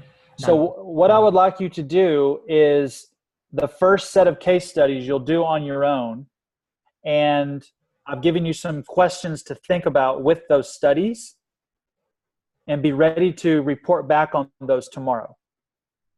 Okay. Thì vậy thì các bạn từng người một tự mình thôi xem xét những cái tình huống dẫn nhóm mà tôi có đưa ra trong cái loạt tình huống số 1 đó. Thế và cũng đã đưa ra cho các bạn một số những câu hỏi để các bạn suy nghĩ. Thì các bạn hãy suy nghĩ dựa trên những câu hỏi đó về những cái tình huống đó để vào ngày mai hãy sẵn sàng để báo cáo trước lớp, trình bày trước lớp. So we may not have time for all 20 or so students to report back, but we will have a discussion over every case study. Tất nhiên là chúng ta sẽ không có thời gian cho tất cả 20 người cùng nói. Nhưng mà chúng ta sẽ xem xét từng tình huống một đó. And just an encouragement, you're going to get out of it what you put into it. So make sure you think about it. Thì cho nên là các bạn hãy suy nghĩ nhé về những cái tình huống mà thầy đã đặt ra, đã gửi cho các bạn rồi đấy ạ. Okay, so that's the homework, and that's the way it will be for both sets of case studies. They'll do it on their own, then they'll think about it and report back the next day. Đó là bài tập về nhà nhé, là cái các bạn cần phải nghĩ để ngày mai có thể đưa ra câu trả lời. All right, so if you have your syllabus, you can look at the actual assignments themselves, and I'll talk through those. Còn bây giờ nói về cái chương trình môn học một chút. Chương trình học thì có cái phần bài tập ở đây. Yep. All right. So the first thing is, I'm just going to go in order here from the syllabus, is a small groups philosophy paper. Thì có cái bài thứ nhất triết lý mục vụ nhóm nhỏ. The way I like to describe it to students is through putting them in a scenario. Và cái điều tôi muốn sinh viên làm đây đó là đưa ra một cái tình huống, một cái hoạt cảnh. So pretend we're sitting at a cafe and drinking coffee. Cứ giả sử rằng bây giờ bạn đang ngồi một quán cà phê và uống cà phê. And I were to ask you, what do you think are the biblical foundations of small group ministry? Và bây giờ tôi đặt cho các bạn câu hỏi đó là theo bạn nghĩ thì cái cơ sở kinh thánh về mục vụ nhóm nhỏ là gì? Or how do you view small groups in the context of the local church? Và bạn sẽ mô tả cái mục vụ nhóm nhỏ thế nào trong bối cảnh của hội thánh địa phương. As you read through the syllabus, I give you the categories, the broad categories for you to follow. Khi các bạn xem ở trong cái chương trình môn học đó, các bạn thấy tôi đã đưa ra cái phạm vi tương đối rộng. And so that kind of gives you a framework, but your answer to those questions is your philosophy of small groups. Nó đưa cho bạn một cái khung, cái sườn như vậy, và khi các bạn trả lời những câu hỏi đó thì cái đó nó sẽ cho các bạn cái được gọi là triết lý cho mục vụ nhóm nhỏ. So it's going to be 5 to 8 pages. Cái bài này là cần phải làm trong khoảng từ 5 đến 8 trang. And most students find that it's very difficult to stick to the 5 to 8 pages. Đa số các sinh viên thì thấy rằng rất là khó để giữ là giới hạn có 5 đến 8 trang thôi. Thường các sinh viên thấy muốn viết dài hơn. The next assignment is the actual reading of the textbook and the case study discussions. Và một bài nữa đó là thực chất cho chính là đọc cái sách trong sách giáo khoa và trả lời những cái câu hỏi thảo luận tình huống. So tomorrow, whenever we talk about the case studies, you're going to want to be vocal because part of your grade will be actually participating in this discussion. Đây, ngày mai thì khi mà chúng ta nói về những cái tình huống nghiên cứu như vậy ấy, thì rất mong là các bạn cũng sẽ hãy mạnh dạn nói ra phát biểu, tại vì một trong phần tính điểm cho các bạn đó chính là phần tham gia vào thảo luận. And then lastly, there's the small groups ministry action plan. Và cái bài tập cuối cùng đó là kế hoạch thực hiện mục vụ nhóm nhỏ. Okay. And Joseph, you have translated that as well? Yeah, done that. Okay. This assignment is it's very helpful assignment. It's a very helpful assignment. Cái bài tập về đưa ra kế hoạch thực hiện nhóm nhỏ, đây là bài tập rất là hữu ích. The value of the assignment is it forces you to sit down and think through every piece of small group decision making that needs to take place. Ở trong cái bài tập này các bạn sẽ phải suy nghĩ và trả lời tất cả những cái câu hỏi nó có liên quan đến thực tế hoạt động của mục vụ nhóm nhỏ khi mà đưa ra quyết định. I have had students take their action plan and take it to a church and let them read it to show them I know what I'm doing. Tôi đã từng đề nghị sinh viên đưa cái kế hoạch thực hiện mục vụ nhóm nhỏ này cho hội thánh của họ, thực sự mang đến hội thánh của họ và đọc cho hội thánh nghe. Yeah, so they're able to show church leaders that they've thought through these questions, and if they were to be hired, we can trust you. Yeah. Để cho thấy và thực sự để hội thánh thấy rằng là họ đã suy nghĩ rất là kỹ những cái câu hỏi liên quan đến mục vụ nhóm nhỏ này, và nếu như mà họ làm việc cho hội thánh thì hội thánh có thể tin tưởng họ. One note on this assignment is when you open up the template, make sure they write in paragraph form. Một cái lưu ý cho cái bài tập đó là khi các bạn mở cái mẫu để làm cái bài đó ra thì các bạn hãy nhớ là viết nó theo hình thức là từng đoạn một. Again, it's one of those assignments to where if you were at coffee or lunch with someone and they asked you a question, how would you answer them? And then you would just write it. Cũng tưởng tượng ra cái hoạt cảnh giống như bạn đang ngồi trong quán cà phê vậy, và có người đặt câu hỏi các bạn về kế hoạch đưa ra một mục vụ nhóm nhỏ, thì bạn sẽ trả lời cái câu hỏi đó như thế nào? One piece of encouragement I'll give the students. Một trong những cái lời khích lệ tôi muốn đưa ra cho các sinh viên is to fill your template out as we go through the course. Đó là trong khi chúng ta đang học môn học này thì các bạn cũng điền dần vào trong cái mẫu đó, của cái kế hoạch mục vụ thực hiện mục vụ nhóm nhỏ mà tôi đã gửi cho các bạn. So for example, tomorrow we are going to discuss group content. That would be ngày mai chẳng hạn thì chúng ta sẽ thảo luận về nội dung của nhóm nhỏ. So you would then want to go to your template and fill out your template based off of your readings and the lectures. Thì các bạn có thể đến cái phần biểu mẫu đó, rồi các bạn trả lời cho những câu hỏi có liên quan đến phần nội dung của nhóm nhỏ đó, dựa trên sách giáo khoa lẫn cái phần thuyết giảng mà các bạn được nghe. And it is 50 points out of your grade, so it is a big assignment. Cái bài này là chiếm 50% tổng điểm, cho nên đây là bài tập lớn. Are there any questions on the assignments or the homework? Không biết có ai có câu hỏi gì không về bài tập về nhà cũng như là bài tập của môn học. Mình chưa hỏi cái bài số 3 có hạn chế về cái số trang rồi. Any page limitation for the third assignment? For the third assignment? Yeah, for the ministry action plan. What was the question again? What is the page limitation? Đấy, mở How ra many, đây. Hả? Vâng, đợi. how many pages? There is no limit. It's whatever they want it to be. Okay. Không có hạn chế ạ. Cái bài 3 thì không có hạn chế về số Câu hỏi trang. đi. Tùy. Mục sư Hưng ạ, tôi xin được hỏi ạ. Cái sách giáo khoa mà giáo sư gửi đấy ạ thì chưa in ra được, bởi vì ở đây là người ta chưa làm. Ngày mai thì là cái quán người ta in, người ta mới làm, thì sáng mai mới có thể photo ra được ạ. Thì the textbook had not print out yet, so they cannot reach it till tomorrow. Okay. Well, the textbook is going to be extremely helpful for them. So when it does come in, just you may want to work with them offline that they do read it because it is part of their grade. But Tức là ông bắt ngày mai đã phải nộp bài à? I think they'll be fine. Không sao ạ, không sao. Mặc dù là đọc sách giáo khoa rất là hữu ích, các bạn có trực tiếp trên máy tính được, còn lúc nào in được thì in liền, tại vì đọc sách giáo khoa rất là hữu ích.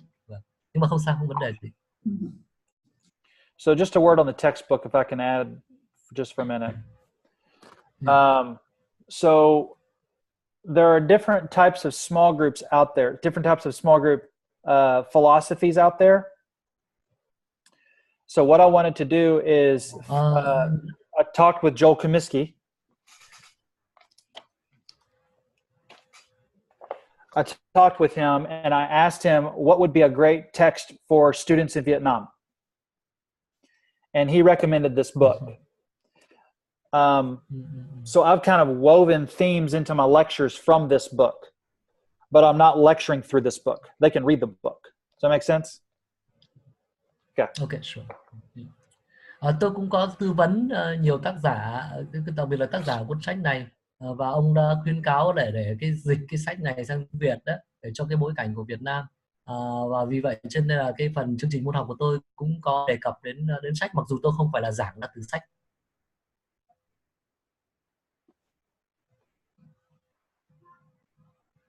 Are there any other questions on the homework or the assignments? Không biết có ai có câu hỏi gì nữa không về bài tập về nhà hoặc là bài tập của môn học? Dạ, mục sư Hưng ơi, mục sư Hưng hỏi giáo sư giải thích thêm về cái phần bài tập số 1 đó, chưa có rõ lắm.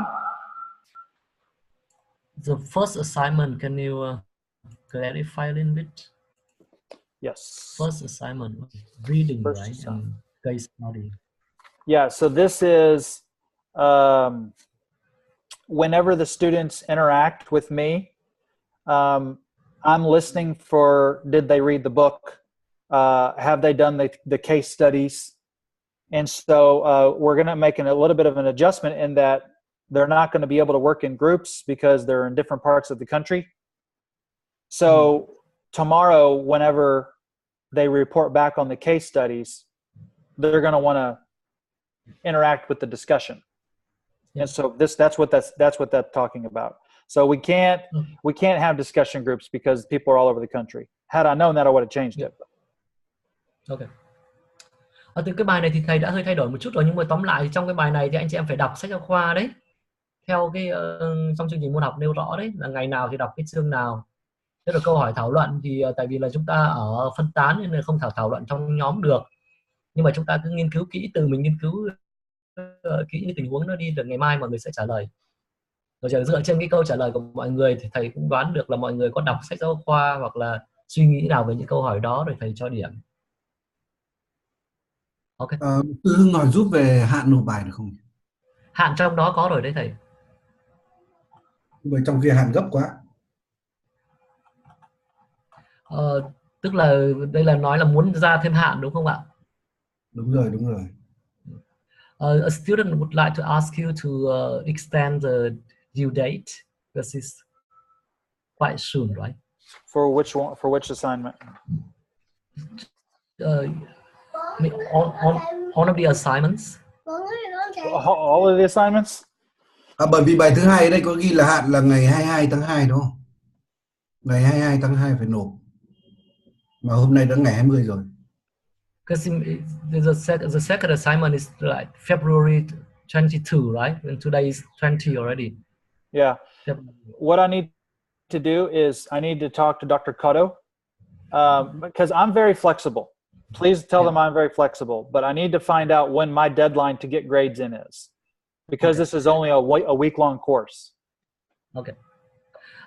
Thầy nói rằng là thực ra tôi thì cũng rất là linh hoạt thôi, nhưng mà tôi phải hỏi với cái người điều phối môn học này, tại vì để tôi biết rằng là hôm nào thì tôi phải nộp lại điểm của mọi người cho trường, thì dựa trên đó thì tôi mới có thể xác định được là mình có thể gia hạn cho sinh viên hay không.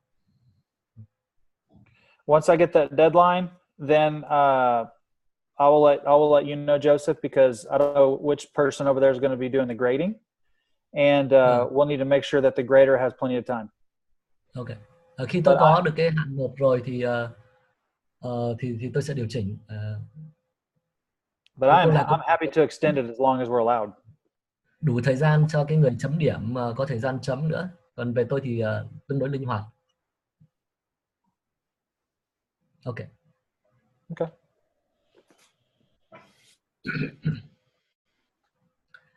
Xin các trưởng trung tâm tự điểm danh của mỗi trung tâm ạ. Tôi sẽ chịu trách nhiệm điểm danh chỉ của trung tâm Hà Nội thôi. Còn các cái trung tâm khác tự điểm danh của mình và báo cho mục sư Trần Đào. I'm asking them about Sư học thế này là bọn tôi không có chủ trung tâm học, cho nên là mục sư Hưng thấy mặt bọn tôi, mục sư báo cáo luôn luôn với trường ở mục sư đó là mục sư giàu không có học á.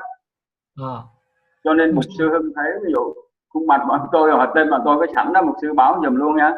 Mục sư Việt là trưởng trung tâm luôn đi ạ. Có thể thực ra lúc em dịch cho em nó cũng rối lắm, không cho nên là các trung tâm cứ tự điểm danh trung tâm đó rồi tự báo cho mục sư Trần Đào, em chỉ lo cho trung tâm Hà Nội thôi ạ. Nói đi, điểm danh. Không, mục sư Hưng điểm báo dùm đi chứ bây giờ cả có mình tôi ai đâu có. Thì mục sư Tiên là điểm chủ trưởng trung tâm đó luôn đi. Trưởng phó học viên rồi chị cũng ở đây hết. Đó, mấy cái người mà lẻ đó, mấy người lẻ thì có thể cuối cái buổi đến buổi thứ 6 thì báo lại cho tôi ạ. Thì để tôi ghi lại mấy người lẻ như vậy. Còn mấy cái trung tâm mà có vẻ những tương đối lớn ở trong Sài Gòn thì xin cứ tự điểm danh rồi tự báo cho mục sư Trần Đào. Tôi có mặt tên mục sư Hưng nhá. Vâng, chú thì không lo. I'm just talking about the attendance because Báo cáo mục sư Hưng là có mặt từ lúc đầu rồi. Cho tôi hỏi bài học chút mục sư Hưng ạ. Vâng ạ. A question. Cái chỗ nãy thầy nói là kiểu xung đột trong nhóm nhỏ đó, là thật ở trong nhóm nhỏ là hai cái xung đột đó. Thì bác dùng thầy để mà cái cách để mình giải quyết cái xung đột, để cái xung đột có hậu quả nhanh nhất. Với cái thì một cái cạnh câu hỏi nữa là thầy thì rất nhiều nhóm nhỏ, nhưng hỏi nhóm nhỏ của thầy là cỡ tín đồ cỡ bao nhiêu người trong một nhóm nhỏ và sau đó tách ra. Okay. There's two questions here when you mention about the conflicts in small groups. So how to solve conflicts in small groups is the first question. And the second one is what number in the small group in your church that after reach that number you will divide or multiply the groups? Okay. So I'll answer the second question first because it's easy. Tôi trả lời câu hỏi thứ hai trước vì nó dễ hơn. So at our church, I will usually tell our leaders through a question. It'll be, if everyone showed up and had something they needed to share, do they have the space and place to share it? Tôi thường đặt câu hỏi như này cho các trưởng nhóm nhỏ, đó là nếu tất cả mọi thành viên trong nhóm đều xuất hiện và đều có cái điều gì đó để chia sẻ, thì có đủ thời gian và không gian cho mọi người đều được chia sẻ hay không? If the answer is yes, they do, then the group size is fine. If the answer is no, vẫn được, vẫn đủ, thì cái kích thước của nhóm như vậy vẫn đang ổn. Nhưng nếu như câu trả lời là không, if the answer is no, then the group is too big and they need to get smaller. thì nhóm đã quá lớn và cần được chia đôi, cần được chia ra cho nhỏ hơn. Here's why I say that. Đây là lý do tại sao tôi nói điều đó. God wired some people to be, you know, people gatherers, right? He just Đức Chúa Trời cũng đã kết cấu một số người là người mà có khả năng nhóm người khác. People just like to be around them. They just attract other people. Có một số người mà làm sao không hiểu sao rất là hấp dẫn, thu hút người khác thích quây quần xung quanh người đó. And we don't want to penalize people for that by saying you're too big. We want to say, hey, that's okay, as long as you're doing your job. Tất nhiên chúng ta không phải là muốn phạt những người như vậy, nhưng mà chúng ta nói rằng là anh đang làm rất tốt, chừng nào vẫn đang thực hiện tốt cái nhiệm vụ của mình. And that job is you're caring for people, that they are growing in their relationship with Christ, that you're reaching out to other people to bring them into community. Và cái công việc đó là gì? Công việc đó là chăm sóc cho người khác, giúp người ta tăng trưởng trong Đấng Christ và đưa người mới đến với lại cộng đồng của chúng ta. Then there's also God wired people to be kind of cave dwellers, people that like to have just very few friends. Yeah. Đồng thời Chúa cũng cơ cấu một số người, mà có thể nói một số người mà hay tạm gọi là ở ẩn đi, một số người mà có rất ít bạn bè. Yeah, they may have 3 friends, but they're very close friends. Hay là ở trong hang thì tức là những người này có thể chỉ có 3 người bạn thôi, nhưng mà bạn nào thì đều là ra bạn hết, bạn rất thân. And as long as they're doing their job, that's okay. Và chừng nào họ vẫn đang làm tốt công việc của mình, vẫn rất ổn. So there are other philosophies out there. Cho nên nói chung là cũng có một cái triết lý như thế này nữa liên quan đến nhóm nhỏ. When you look at the cell church model, rapid cell multiplication is something you'll hear. Khi mà chúng ta nghe về hội thánh nhóm tế bào, rồi nhân nhanh nhóm tế bào, đó là một số những thuật ngữ mà các bạn hay được nghe. You're going to read that in this book. You'll hear that in this book. Các bạn cũng được đọc về điều đó ở trong cái cuốn sách giáo khoa nữa. And that's not bad. It's not bad. I'm not saying that's bad. Và cái đó không xấu, tôi không nói rằng cái đó xấu. They would just pick a number. They would say once the group gets to be 12 people, got to make a new group. Nhưng có một số người chúng ta biết họ nói rằng khi mà con số trong nhóm đạt con số 12 người thì cần phải chia đôi. There are a lot of questions that go into that decision about the church. Nhưng mà thực ra là cũng có rất là nhiều những câu hỏi có liên quan đến cái quyết định đó. So that's the first thing. So that's the second question. The first question about conflict. Đây là câu hỏi thứ hai trả lời câu hỏi thứ hai của sinh viên. Còn câu hỏi thứ nhất là anh có hỏi về giải quyết xung đột trong nhóm nhỏ. There are some guiding principles about conflict I give you because it's so specific Tất nhiên nó to the tùy từng situation. hoàn cảnh, tùy từng tình huống, nhưng mà có một vài cái câu hỏi mang tính chất nguyên tắc mà tôi có thể đưa ra như thế này. The first is time. Cái thứ nhất đó là thời gian. When you're in the midst of conflict, it's important to know what your brain is doing. Khi đang ở trong xung đột thì cái điều quan trọng phải biết rằng là não mình đang làm cái gì.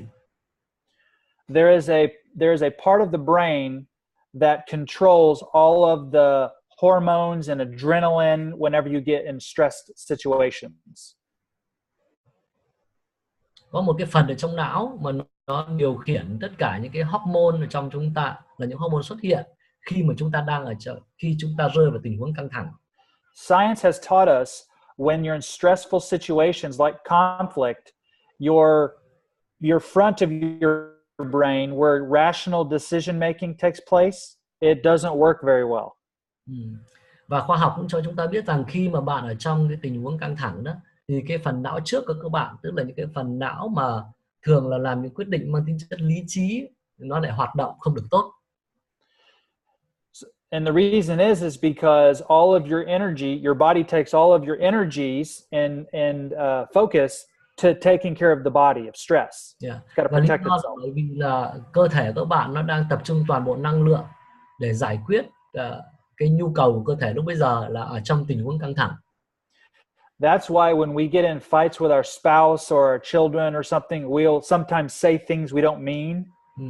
Bởi vậy đôi khi mà chúng ta có những cái sự cãi cọ hay xung đột với lại chồng vợ hoặc là con cái chúng ta, đôi khi chúng ta nói những điều mà thực ra chúng ta không hẳn là hàm ý như thế. Because what we're trying to do is protect ourselves. We're trying to say something to protect ourselves. Vậy cái mà chúng ta đang làm lúc bây giờ là chúng ta đang muốn tự vệ, chúng ta nói cái điều gì đó để bảo vệ bản thân. So what's really going on there is our decision making is impaired so that we can protect ourselves. Và cái điều xảy ra lúc bây giờ đó là cái khả năng làm quyết định, khả năng ra quyết định của chúng ta lúc bây giờ nó bị tổn thương, tại vì chúng ta đang cố gắng tự vệ. So in a small group, when you give it time, you're able to get the stress to go down so that you can think. Cho nên là trong nhóm nhỏ, khi mà chúng ta nhiều khi phải biết bình tĩnh, biết dành thời gian để chúng ta có thời gian suy nghĩ, để cho họ có thời gian suy nghĩ. Another principle I would say is, một nguyên tắc nữa mà tôi có thể nói, as the group leader, đó là như là cái người trưởng nhóm, always name reality. Hãy luôn luôn biết gọi tên đúng cái hiện thực. And that's dependent on the conflict. Thuộc vào tùy cái xung đột. So let's give an example. Let's say that Joseph offended me. Lấy ví dụ đi, chẳng hạn như là anh Joseph, anh phiên dịch khiến tôi bực mình. So we're in a small group. You offended me. I would go to you and say, I'm offended. Chúng tôi ở trong cùng một nhóm nhỏ, anh ấy khiến tôi bực bội và tôi đến với anh ấy và nói rằng cậu khiến tớ rất bực mình. And if you disagreed, then I would go and get a brother, as Scripture teaches in Matthew 18, and bring him with me and say, you've offended me, and here's why. Và nếu như anh không đồng ý với tôi thì tôi sẽ dẫn đến một người anh em nữa để chứng kiến và biết, để cho họ biết rằng là anh đã khiến tôi rất bực mình. So then I would always provide a way back.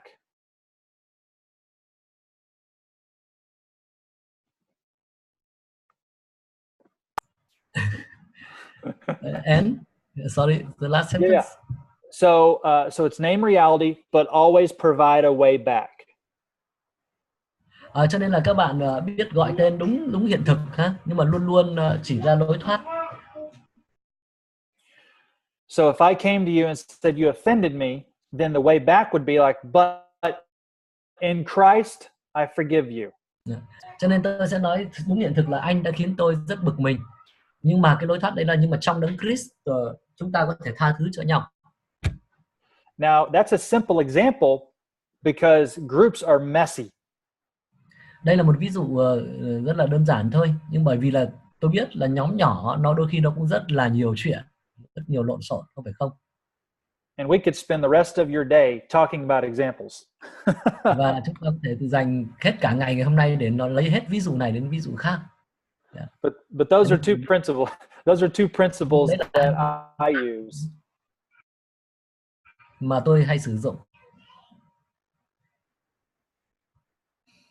Are there any other questions? In the discussion question, you gave many examples of conflicts, right? Yes, I did. Okay. We're going to talk about them. Yeah, sure.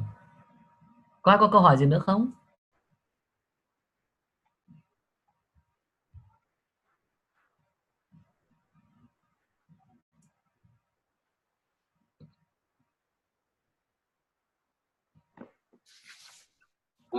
Cảm ơn Chúa, cảm ơn giáo sư cho câu hỏi.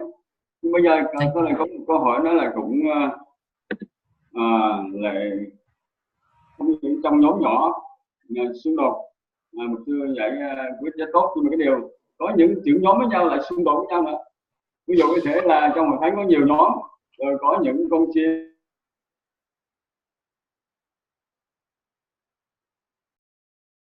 từ đấy là trong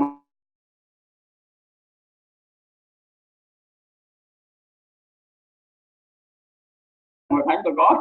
So he's saying, thank you, and it's a real situation in his church. There's not only conflicts between the members of a small group, but conflicts between the leaders, leader of small group and leader of other small groups, and the leaders have conflict with each other. Well, I mean, when you have leaders in peril, then their followers are probably feeling pretty insecure and scared. Nếu mà trưởng nhóm mà còn có xung đột với nhau đi nữa thì những thành viên trong nhóm có lẽ sẽ cảm thấy rất là bất an. Những người đi theo sẽ cảm thấy rất bất an.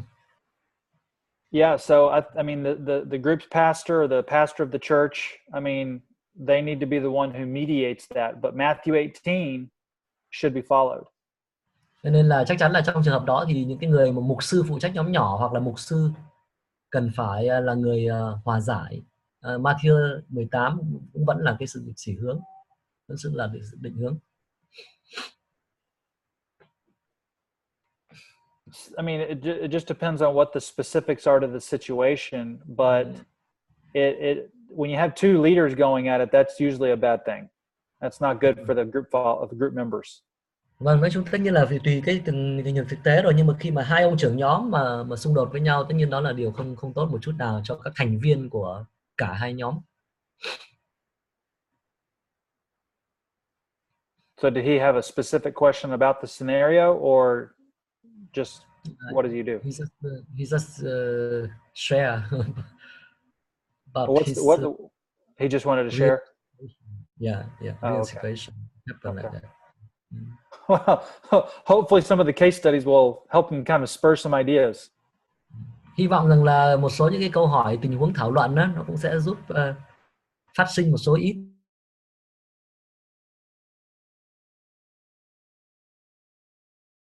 tưởng nào đó. Thank you.